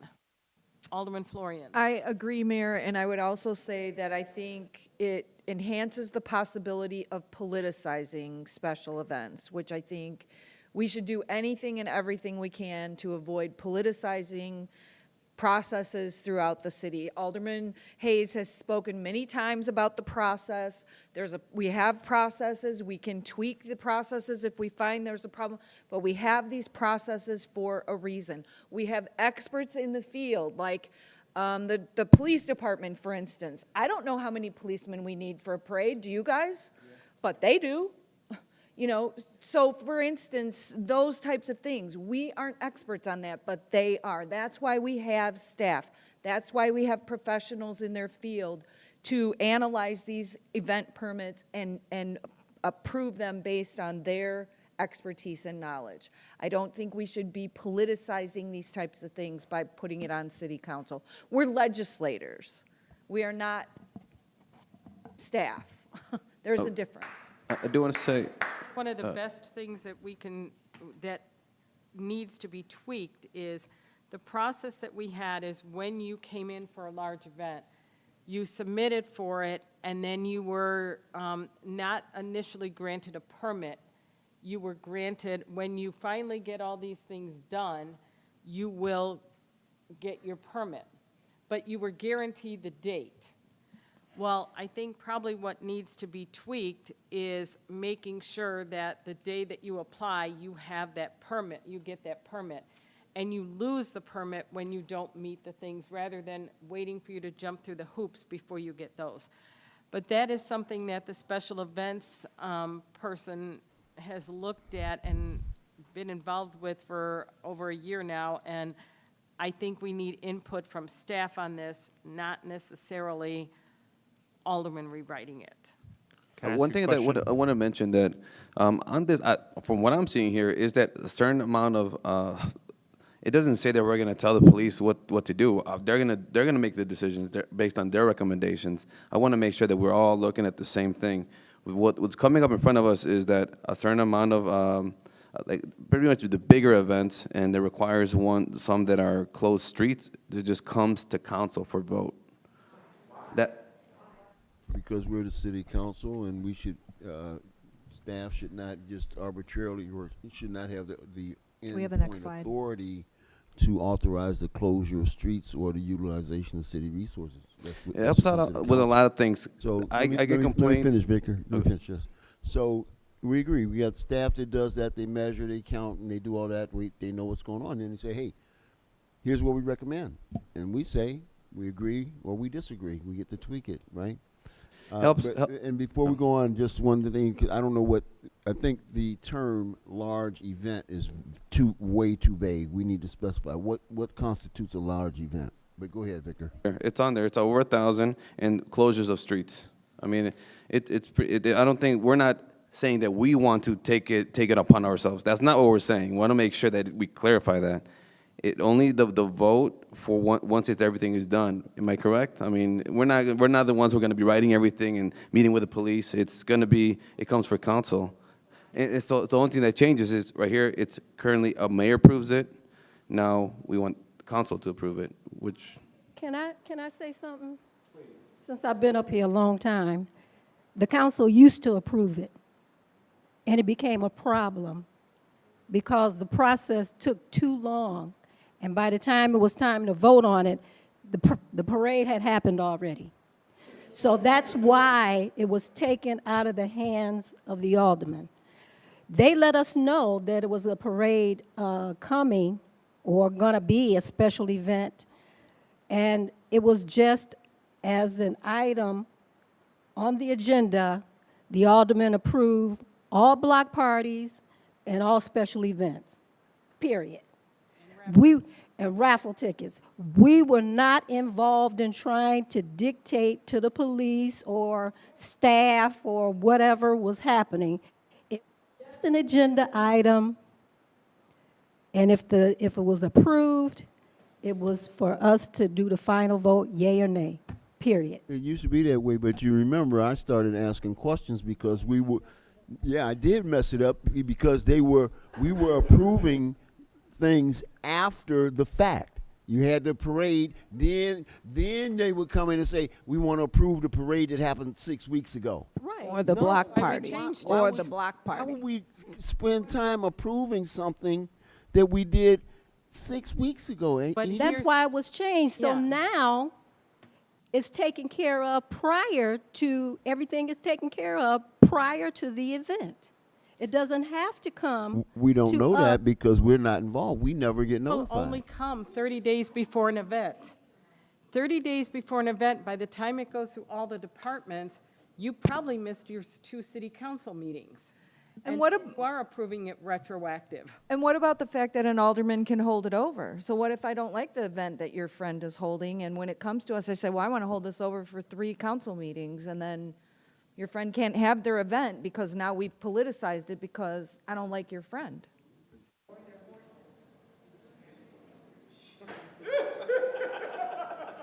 I think that is something that should have been left alone, and it came to the council after it was voted on for the event to go forth, and then they came to the council for, what do you want to call it? An appeal. What for? Why did it even have to come to us for an appeal? If the decision was already made, that should have stood. I agree. That was an absolute fiasco, and it was embarrassing. We never should have been involved. We have to stay in our lane. By inserting our nose into now the parade process or the permitting process for these large events, we are creating a minefield of issues, namely what Alderman Florian just said is the alderman's prerogative to hold things over, or these motions to reconsider that have become popular so recently. I think if we're being called on to approve a permit, what we're ultimately being called on to do is to approve the staff's decision. The staff made the decision when evaluating all the paperwork to approve the permit. So why would we go against what the staff has already decided? There is no point in it coming to us. It doesn't duplicate efforts. It just it duplicates efforts, but it creates problems. We are creating problems, and it will most assuredly politicize the process. We have never had to do this. Well, in my time up here, we have never had to do this. And the only reason it's coming up now is because of the fiasco that happened in September and just before September. And we saw how that went down. I mean, it landed in the paper, for God's sakes. That's not what we want. That is not at all what we want. We have hired somebody who tracks this process, who's familiar with the process, and if there's any issues with that process, then we can entertain that. But for now, I think we leave it with the people that we have hired, people that we have instilled confidence in to approve these permits. There is no reason, absolutely no reason for us to get involved and create an entire new category of events.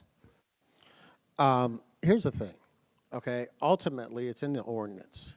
So staff can recommend, staff can approve, okay, or deny.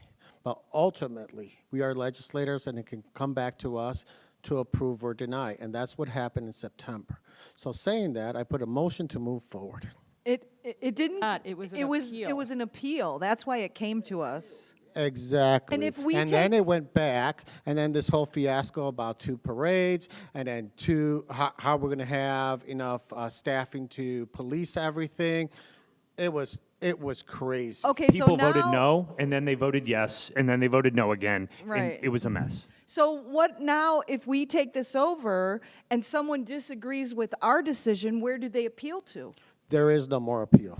Once the council, that's it. It's done. I want to 'Cause that's everybody. I want to respond to that if I can. I just want the council to know, maybe we can go to the impact of change slide. So right now, according to the proposed amendments, there would not be an appeal process. So if council denied, that would be it. I want to raise the issue that where is that leaving an aggrieved applicant then? Their only choice would be to file suit against the city. So I put a motion to move forward to council. Forward how? Like, did you want to make changes to it? No, or? to vote on it. I would make a motion to reject the proposal and not proceed to council. I'll second that. We have a first and a second. So there's a first and second on the, Actually, my motion was first, so my motion needs to be heard first. No one seconded. Oh, was there, well, I second it. Madam Clerk, was there a second on Alderman Guzman's No, motion? there was not. He wasn't clear on what his motion was. Yeah. He just said he wanted to move forward. Procedurally speaking, there's now a motion and a second, and there has to be discussion or roll call on that motion, Motion and second or what? What's, on Alderman Hayes' motion. So even someone calls it first? Like, Please repeat what we're voting on again.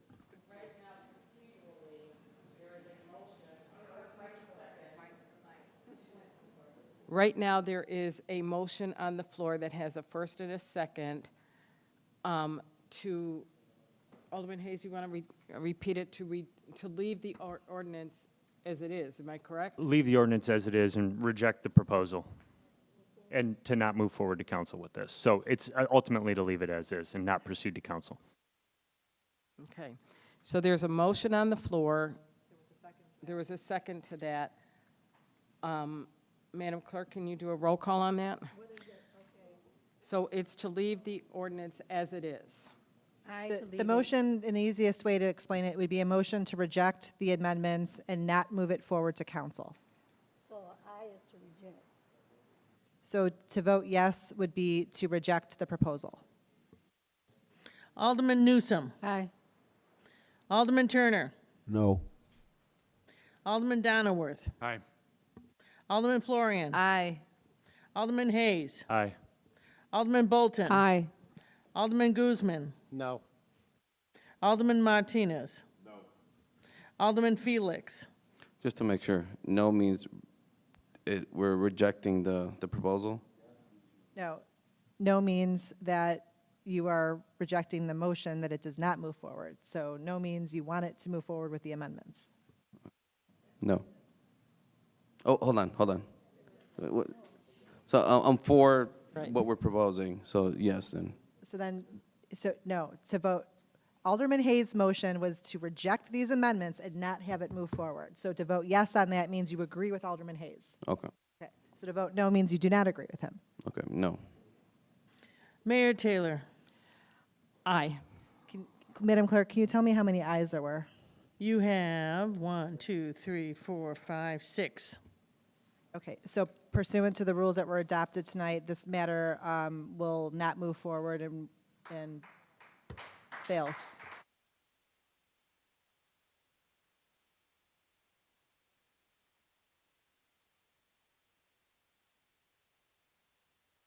I'm sorry, the next item, item E, is a minimum off-street parking requirements for commercial uses, proposed amendment to Article 12 of the zoning ordinance. Can you pull up the slides on that one? Yes, this was sponsored by Alderman Felix. Alderman, do you want to introduce your proposal here? Yes, for the most part, when I spoke. Slide, please. Thank you. When I spoke to legal counsel, what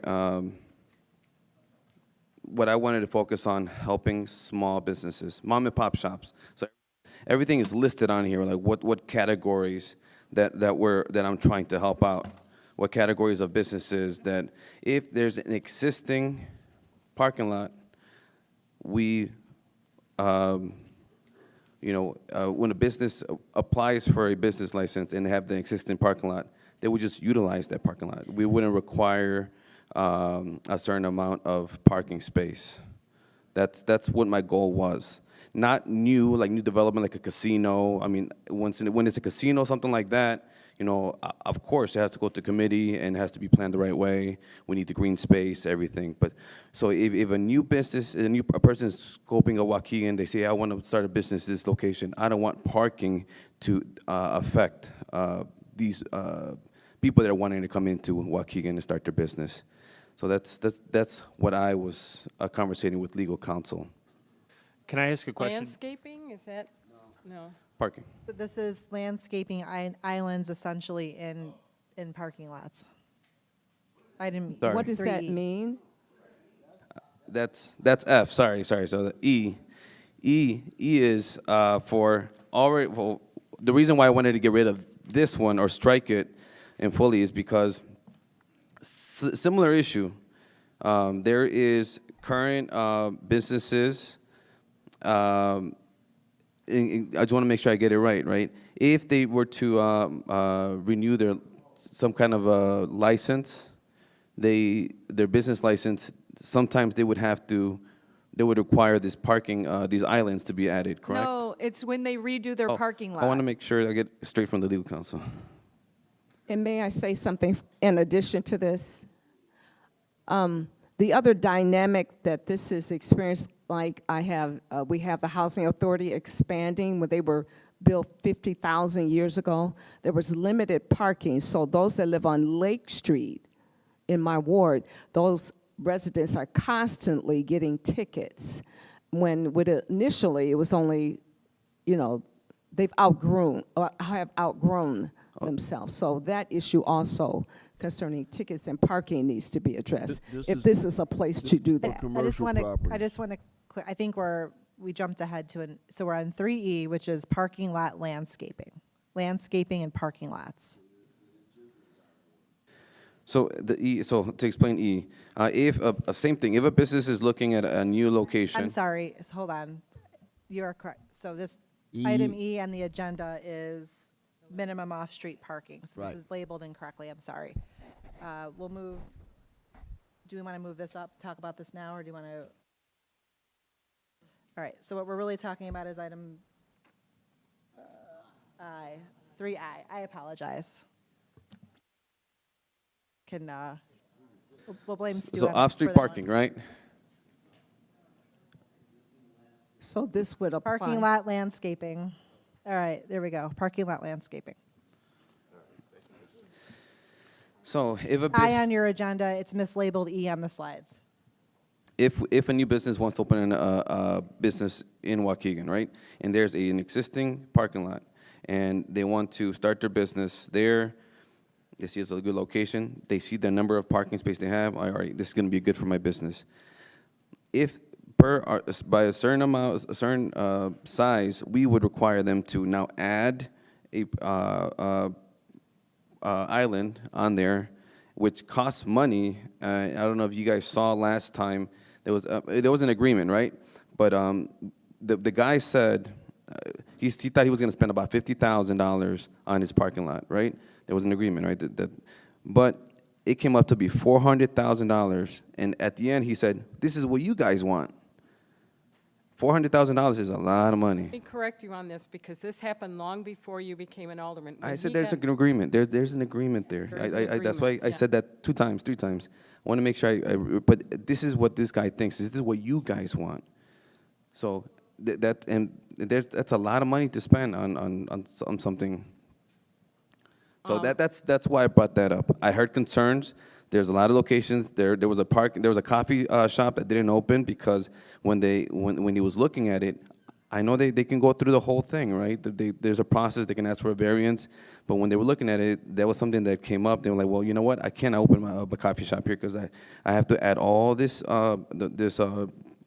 islands, and I would lose parking space. So it wouldn't benefit me.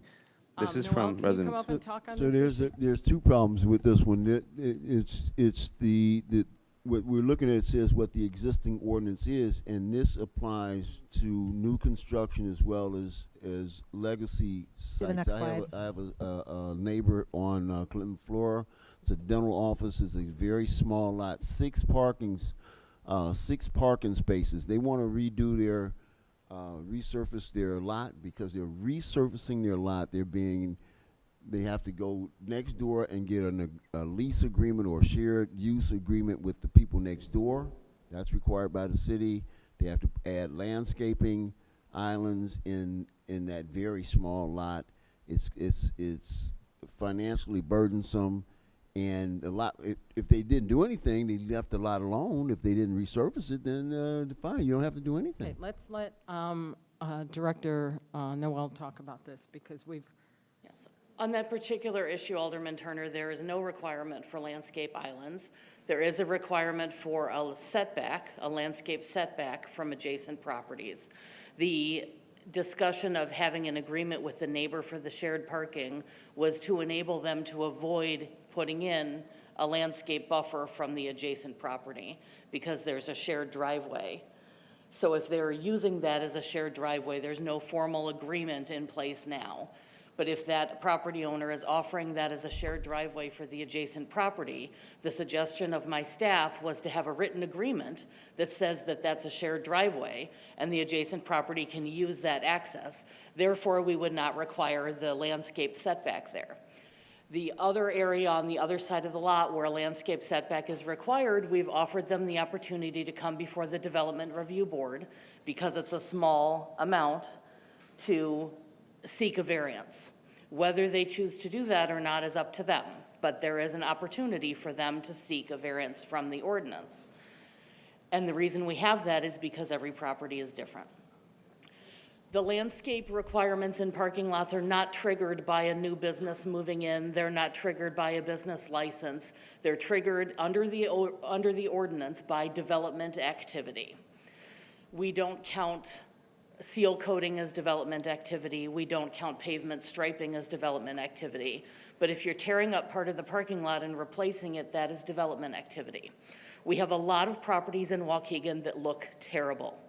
The opportunities that we have to improve the aesthetics of our community, which improves the economics of our community, and creates opportunities for economic development and attracting other businesses, those opportunities come up when somebody wants to do something to their property, when they're asking for a special request from the city, like a conditional use permit.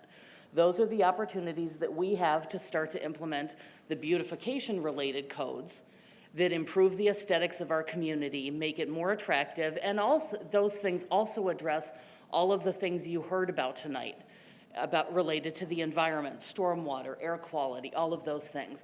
I want to be in a community that's beautiful. It's much easier for me as the economic development director to go to businesses and say, come to Waukegan, here's a site, and all the adjacent property owners are taking care of their property, and their parking lots look beautiful, and there are trees in the parking lots where people can park in a shaded area, and it's aesthetically pleasing. We need to, if we want to grow our community and improve Waukegan's image and make us a place of choice, then we need to take the opportunities to make the investments in the community and expect people who are seeking opportunities in the community to also make the investments in their properties. So Waukegan is not a bedroom community, it's an urban community, and we're speaking of legacy buildings. A building has been there 50, 60, 80 years. Yes. And simply because the owner wants to resurface their lot, now they're mandated by the city to do things. Aesthetics is subjective, right? What looks good to one person may not look good to the other. And if I'm the owner of the property, I should be able to decide what looks good to me. I don't want those plants over there. But you're forcing people to spend thousands, sometimes tens of thousands of dollars to do things that they otherwise wouldn't do, right? And you know, in this case, they were mandated to put in it's a big old planter box or something back there behind the building that wasn't there. They lost parking spaces because of that. They had to stripe it. The 6 spaces had to be a certain width. It's just too much. So I think what we were going here with this was that we wanted to mitigate the requirement for these landscaping aisles and such, and landscaping trees and foliage from legacy properties. It wasn't my understanding to apply this to new construction, right, where you're coming in for all the permits and designs and so forth. But in a case where you have a mom and pop business, they can't afford $10,000, $20,000, $30,000 to engage in these mandated upgrades that affect their property. I don't think it's appropriate that we And I force think that. they have the opportunity, though, to come and ask for a variance. For resurfacing, my understanding is never re-triggered that. It's expansion or changing it. Seal coating doesn't. Yeah. So I would remind you that this is Section 5 of the Tree Preservation and Landscape Ordinance, which is part of the Unified Development Ordinance. We're already going to be talking about the Tree Preservation and Landscape Ordinance as a group. So rather than taking action tonight on something that's already in the works, I would request that the same group who's meeting on the other components add this to that conversation. Next slide, And you have please. a flyer, audience and council folks, you have a flyer. There are 2 QR codes there that will link you to information on the Unified Development Ordinance. On the lower one, you can sign up directly to get direct notifications about events and things that we're doing. Please use those QR codes. Noel. Can we go? Alderman Turner. Can we go? Can you tell us what other communities are doing along these lines? The I mean, slides and then I realize we're an older community, we're a post-industrial community, we have our challenges, but what are other communities doing along the lines of tree preservation, landscaping, this type of stuff? Most communities are very interested in protecting the natural environment in the community, whether or not they're an urban environment or a suburban or a rural environment. There was a letter that was sent by Open Lands, I don't have it in front of me, that was requested to be Front of part the of the alderman. public record. Perhaps one of the aldermen wants to present some of that information. In most communities, Alderman Turner referenced earlier that he spoke with somebody from Open Lands, and Waukegan's tree canopy is 19%, that's 19. Most of the Chicago area is over 23-ish% tree canopy. And I would suggest that, that being the Chicago area, if you look at the broader region, that number is significantly higher. Well, and you kind of emphasize the aesthetics of this particular part of the ordinance, which I appreciate, but it also still applies to what we talked about earlier about drainage and flooding and all of that, right? 100%. And parking lots create a lot of heat, so by providing some shade, we're not reflecting so much heat back into the environment. I mean, there's so many advantages. Personally, it addresses one of my pet peeves because I hate when someone's in a parking lot and they can go kitty corner from one side to the other and just zip all the way across. When you put these islands in, you can't do that. You got to kind of follow there's still ways around it, but you got to more likely follow the direction of so it's a safety issue for the pedestrians walking in the parking lot. I mean, there's just lists and lists of things of what good this stuff does. I agree with all of that. We do, however, try to work with property owners where they have the landscape requirement. We do allow them to consolidate the islands in certain places. A recent example, La Canoa submitted for a permit and had a landscaping requirement for landscape islands within the parking lot, but they had significant landscaping along the perimeter.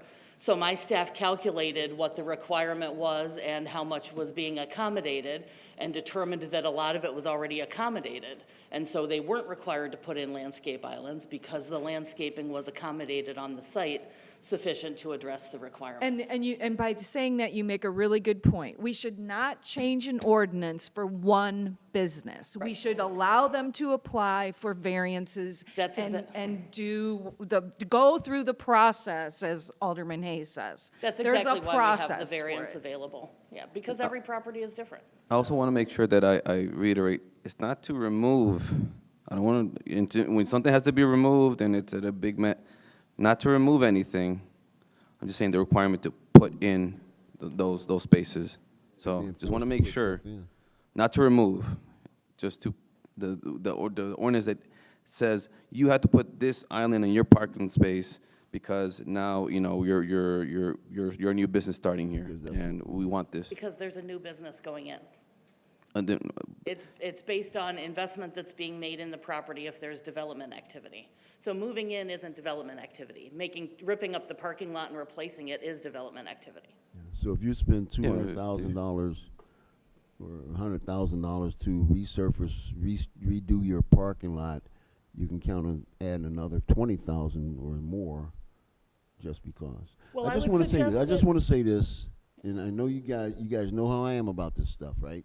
But it seems to me that we take a us versus them position in everything we do. No, sir, we don't. I don't, but I do. Not. And we never. I don't feel that way. It seems to me, No. it's my observation that we never consider private property rights. We're government, and this is what we think, and this is what we say, and this is what you must do. And we need to consider, this is supposed to be home of the free and land of the brave, but I don't see a lot of, we never talk about freedom or rights of the citizenry. I'm going to say So, you're thank a you. walking contradiction then, because you just told this lady, oh, your neighbor's tree shouldn't have fallen on your property. Well, if everybody can have their property in bad shape, then why bother having any ordinances at all? Let's just let everybody live the way they want. Yeah, So, I Alderman agree. Turner, That's- one thing that I would say, and I'm sorry. you and I have had the math problem conversation before, that what you hear from people who are complaining about these kinds of things is, I was doing a $50,000 parking lot, and now I have to put in landscape islands, and it's going to cost me $10,000 more, so now it's a $60,000 parking lot. What they're not doing is subtracting the pavement that they're not putting in because they're putting landscaped islands there. So it's not that whole amount on top of it. And what You have to about- take out what's not pavement. But the bottom line is their business, not ours. But it's our community, and we need to look at the benefit of the whole community Then and we the should impacts buy on up the every neighbors. property and just control everything everybody does. We're not elected to manage the lives, every iota of everybody's life, business, and property. I agree 100%, but we that's what are, both ordinances are elected for. officials and staff, responsible to consider the general welfare of our community. That's our primary function.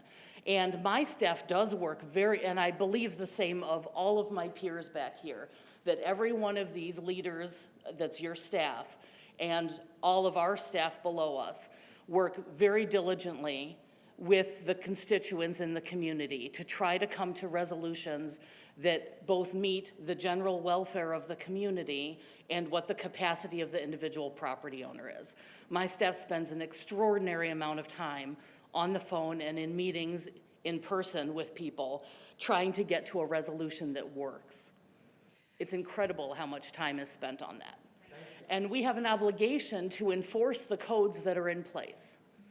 But the path beyond that, we present what the code requirements are, what the code says, and what's required. We ask them to try to get as close as they can to meeting that, but whatever they can't meet, we work with them on a variance process. If it's a substantial variance, it goes through Planning and Zoning Commission, Community Development Committee, and City Council.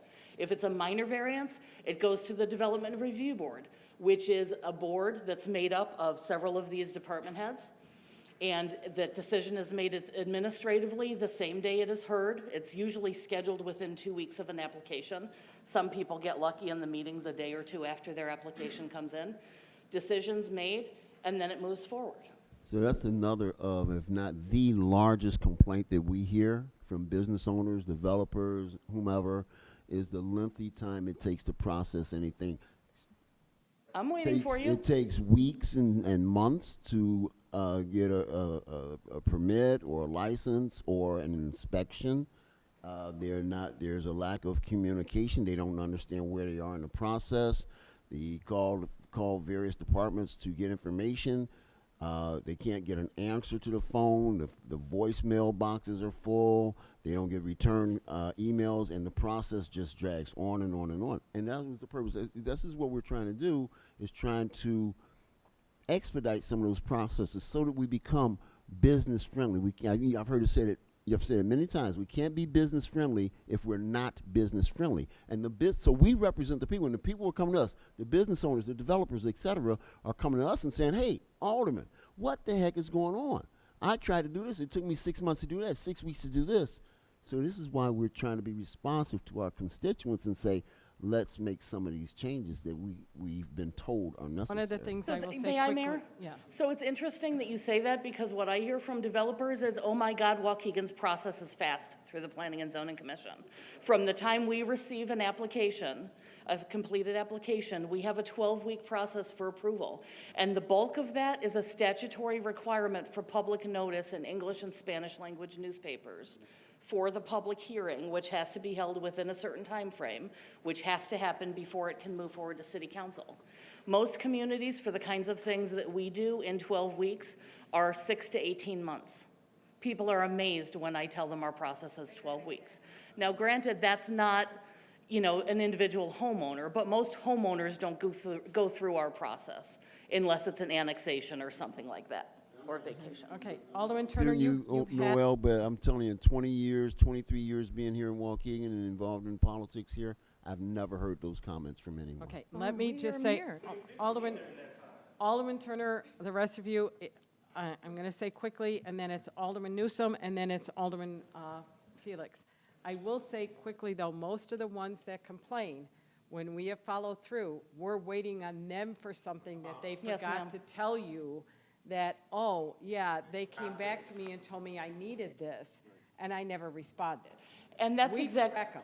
I'm sorry, I didn't mean to interrupt you. That's exactly the reason why the Planning and Zoning Department no longer takes drop-off applications, because people would drop off an application that was completely incomplete. We would contact them and request the rest of the information, and they would go telling the alderman the city was holding it up. So now you make an appointment for your submittal. We go through the application while you're sitting with us. If there's anything missing, you take it with you, with your check, and go complete it and make another appointment to come back. It works beautifully. We don't have any complaints that they're waiting for us for those things. I would ask you, we have this Main Star system for permits now. It is much more communicative, in my opinion, than any prior process related to permits. But what I'm hearing from my staff and seeing anecdotally is that people are having their contractors apply for the permits, and only the contractor is in the portal as the contact person. And so the person is relying on their contractor to give them proper information. They're getting responses from city staff, and that information is all in the portal, all of the feedback, all of the corrections needed, anything that's missing. But the contractor's either not checking or not communicating with the homeowner about it, so the contractor's telling the homeowner, oh, the city's sitting on your permit. If that homeowner registers in the portal and tracks their permit themselves, they can see every step of every communication. Please encourage your residents to log into, to create their accounts in the Main Star portal and track their own permits in there, even if the contractor submits the permit information. How do they do that if they're not computer literate or don't have a computer? They can come to City Hall and get help. We have a place downstairs for them to do Public library that. too, yes, sir. Yeah. You can go to the Chamber of Commerce. They have an office in City Hall. Yes, sir. I will move on. Alderman Newsom and Alderman Felix have been very patiently waiting. I Alderman just Newsom. wanted to say that this picture that we have up here of the landscaping for this big parking lot is beautiful, and I can understand that. But to have someone do that has a minimal size parking area of maybe 15 or 20 parking spaces, I don't see the need, especially if a parking lot has been there close to 90 years, they want to resurface it. I don't see why they would need to put islands and trees and all that kind of stuff if there's trees or whatever, a parkway in that area. I don't understand, you know, The island- just in order to resurface the parking lot. The island requirement is triggered by the number of spaces. So 20 spaces, a double row of 10, requires one island. So small parking lots don't have that requirement. 25, that triggered. It over requires there. one island. Yeah, well, The second 20 would require the next island. okay, And these median strips are required in a parking lot with over 125 spaces. yeah, It scales with the size of the parking lot. I understand. Large scale, I understand, but smaller ones, I would reiterate I don't on get it. existing, like you said, Alderman, what's existing there is what my focus is on. even if you needed to resurface a larger one, I don't see, I mean, I understand the need to do that, but a minimal or small parking lot, I know that you said, 20, or more, if they are running a business, they may need the 20 parking spaces. Putting in an island is taken away. And that's where they can apply for a variance and make a request, demonstrate their parking demand for their business, and make their case that the space is much more useful for parking than for landscaping, and perhaps they can put some planters or some other things that provide some air quality and, maybe some stormwater management and that kind of thing. We work with people. We try to find a solution that is a happy median. Can I hop in line? I think Alderman Felix is next, but Did you want to say something? just some comments on this generally. Can you please? So as a city, we're never going to move forward if the existing businesses are not required to adapt, to modernize, or to help beautify the city. We're not going to progress. The city of progress it's meaningless if we're not going to do that. On my way here, I see it every time, but it's very attentive on Belvedere Road, and it is road, sidewalk, parking lot, liquor store. Road, sidewalk, parking lot, slot machine store. Road, sidewalk, parking lot, payday loan store. There is nothing. There have been improvements along the road.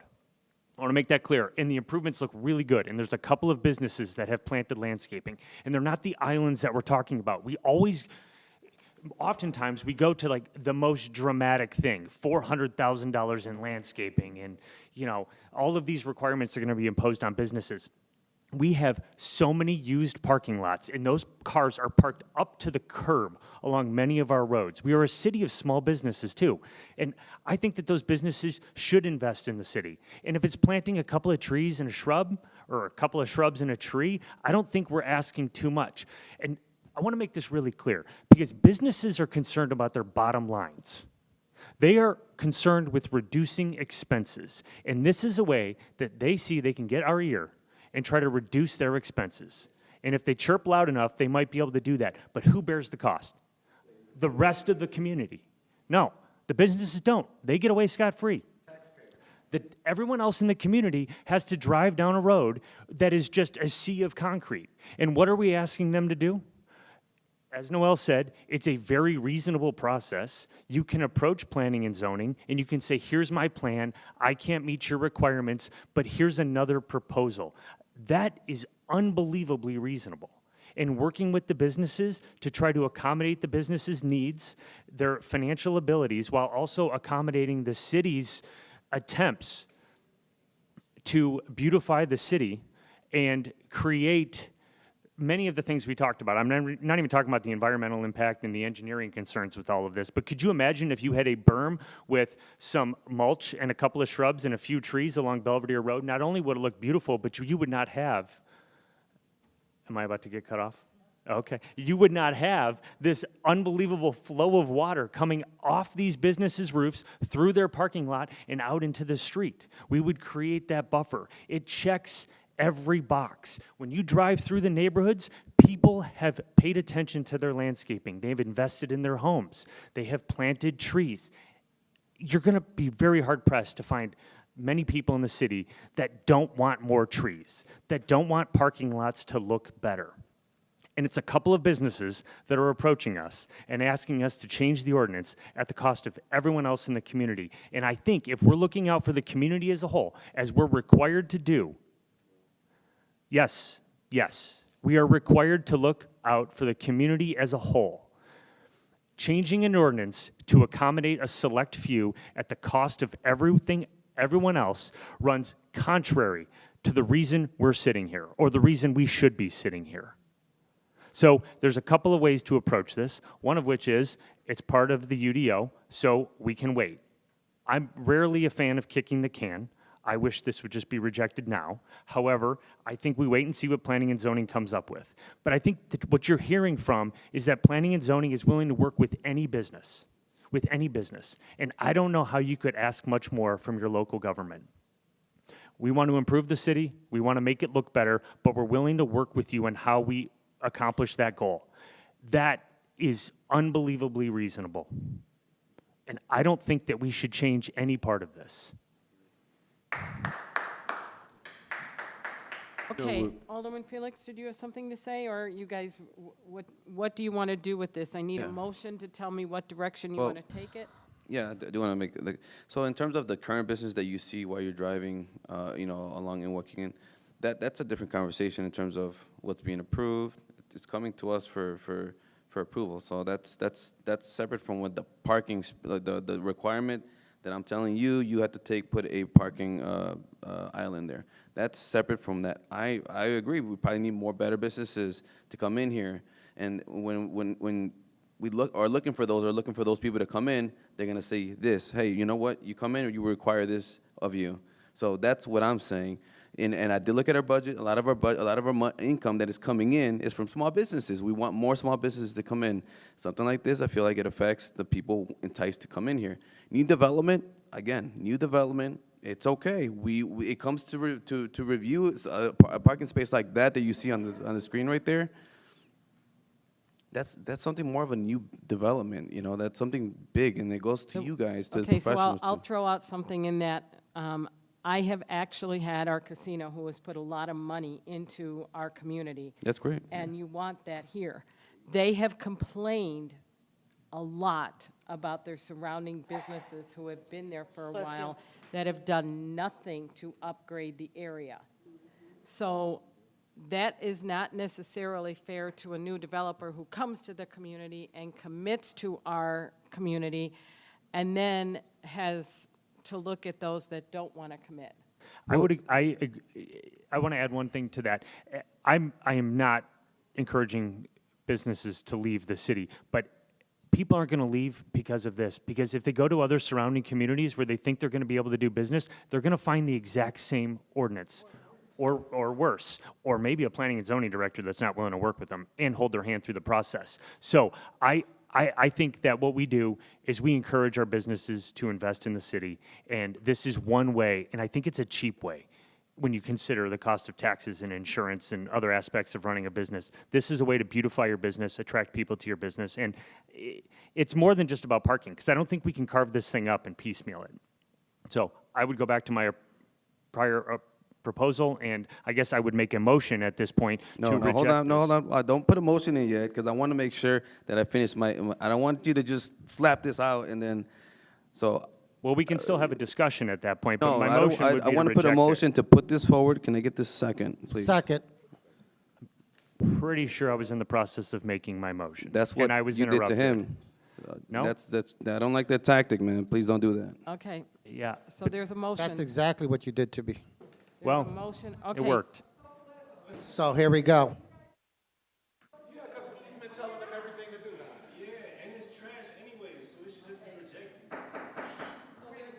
There is a motion to move it forward, and it's got a first and a second. You can have more discussion on it, or you can do a roll call on it. Can you tell me which one? I would move to amend the motion as proposed. I believe Alderman Hayes was first, and somebody stopped him. I was first, and I was not finished making my motion. So thank you, Madam Clerk, for pointing that out. My motion was to proceed to a vote on rejecting this and not moving it forward to council. Okay, then, he already has a second on something that I put in motion for. I already have a second.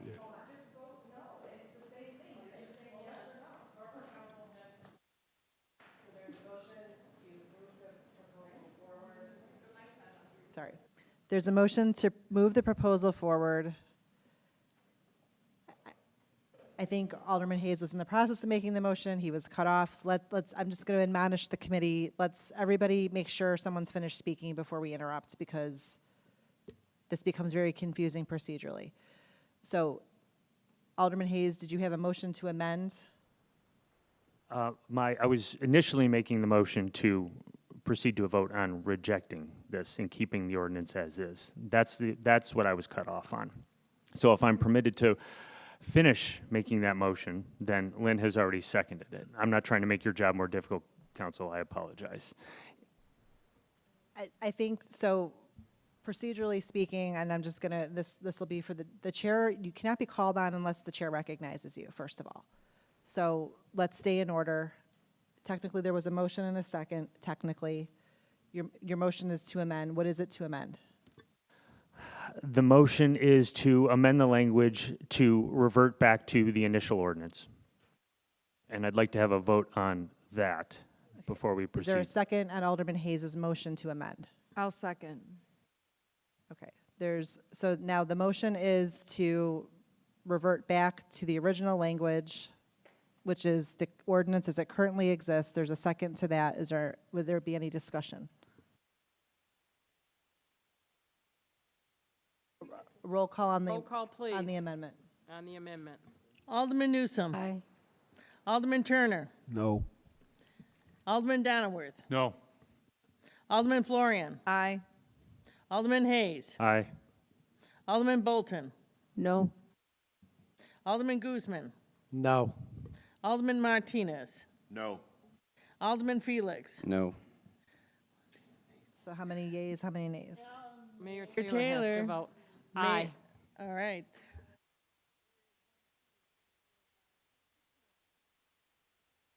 Six noes. Okay, so now it goes back to, it goes back to Alderman Felix's original motion, which is to move it forward. So the amendment fails. So Alderman Felix, original motion to move it forward to council as is? As amended. As amended, yes. Kelly, does it go to committee first, or does it go straight? His motion was to move it to council. Oh. Can we do that? I mean, don't we have to procedurally put it through So the committee? rules tonight were that if there were five votes or more to move forward, it would go to council.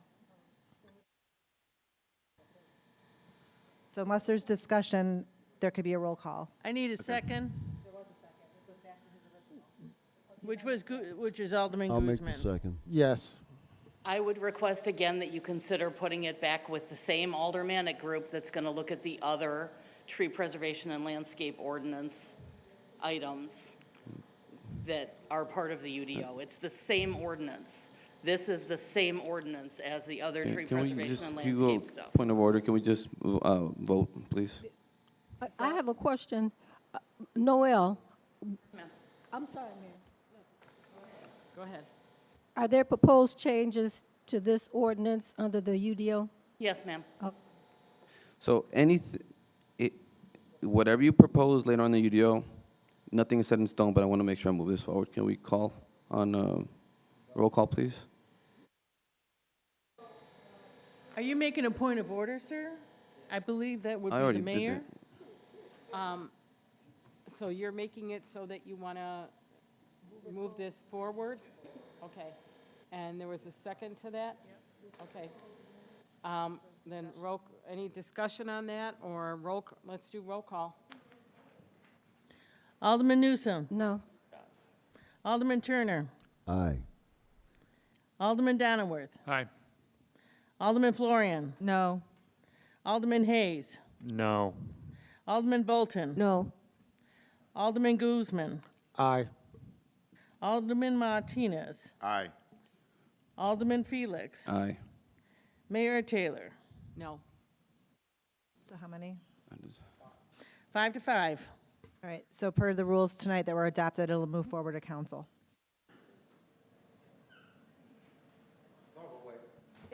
It's 9:02. I make a motion that we adjourn the meeting. I second Alderman Florian. So what happens with the rest of the line items? I am looking at a date, and we can talk about this offline, but how about November 30th? Because council needs time to work on the new ones for the next council. So, does everybody? Yeah. Mayor, is there a way we could stick to Mondays instead of Thursdays? Because I have Mondays freed up. Just like a different Monday that a council meeting is not going on? Does I that second work with that. other aldermen? I second that. Yeah, because they need to be able to get the other stuff ready for the next council meeting. You guys are Mayor? just overloading. They've got, Mayor, I want to make sure, like, I thought when we had our briefings that whatever we voted on here would just be the final vote. no, Those- no, no, no, those- no, that was never said to you. Okay. Oh, no, no, this Just is wanna a make sure. committee. Okay.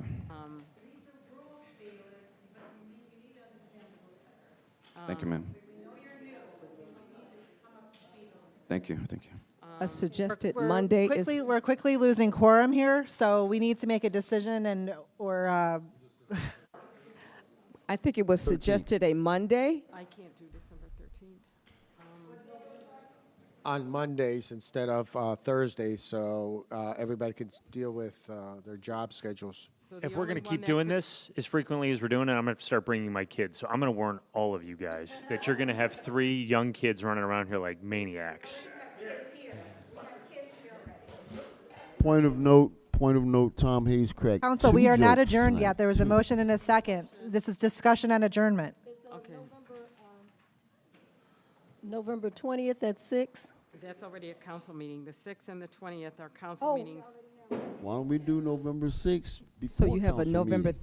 13th or Because all 27th. discussions run, yeah. Yeah. So November 13th or the 27th? The 13th doesn't work, the 27th could. Does that work okay down here? That's near the holiday. That's the end of the holiday. I think we're going to find people from the community are unavailable, and I won't be here.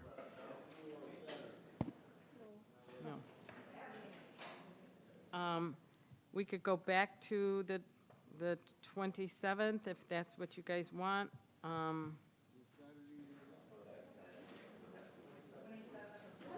The 20, What's best time for you, Alderman Guzman, on a Thursday?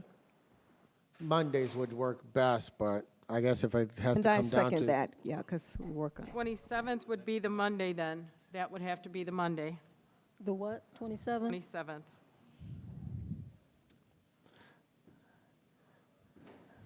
When we do it on Monday, October 30th.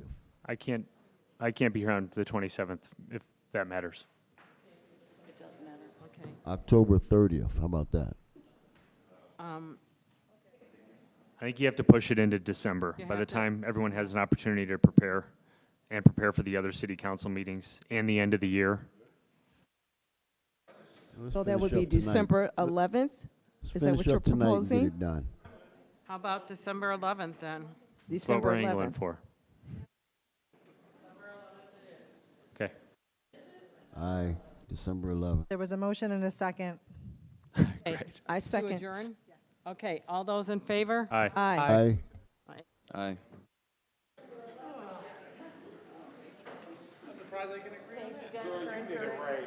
How do we boycott ordinance? How do we do that?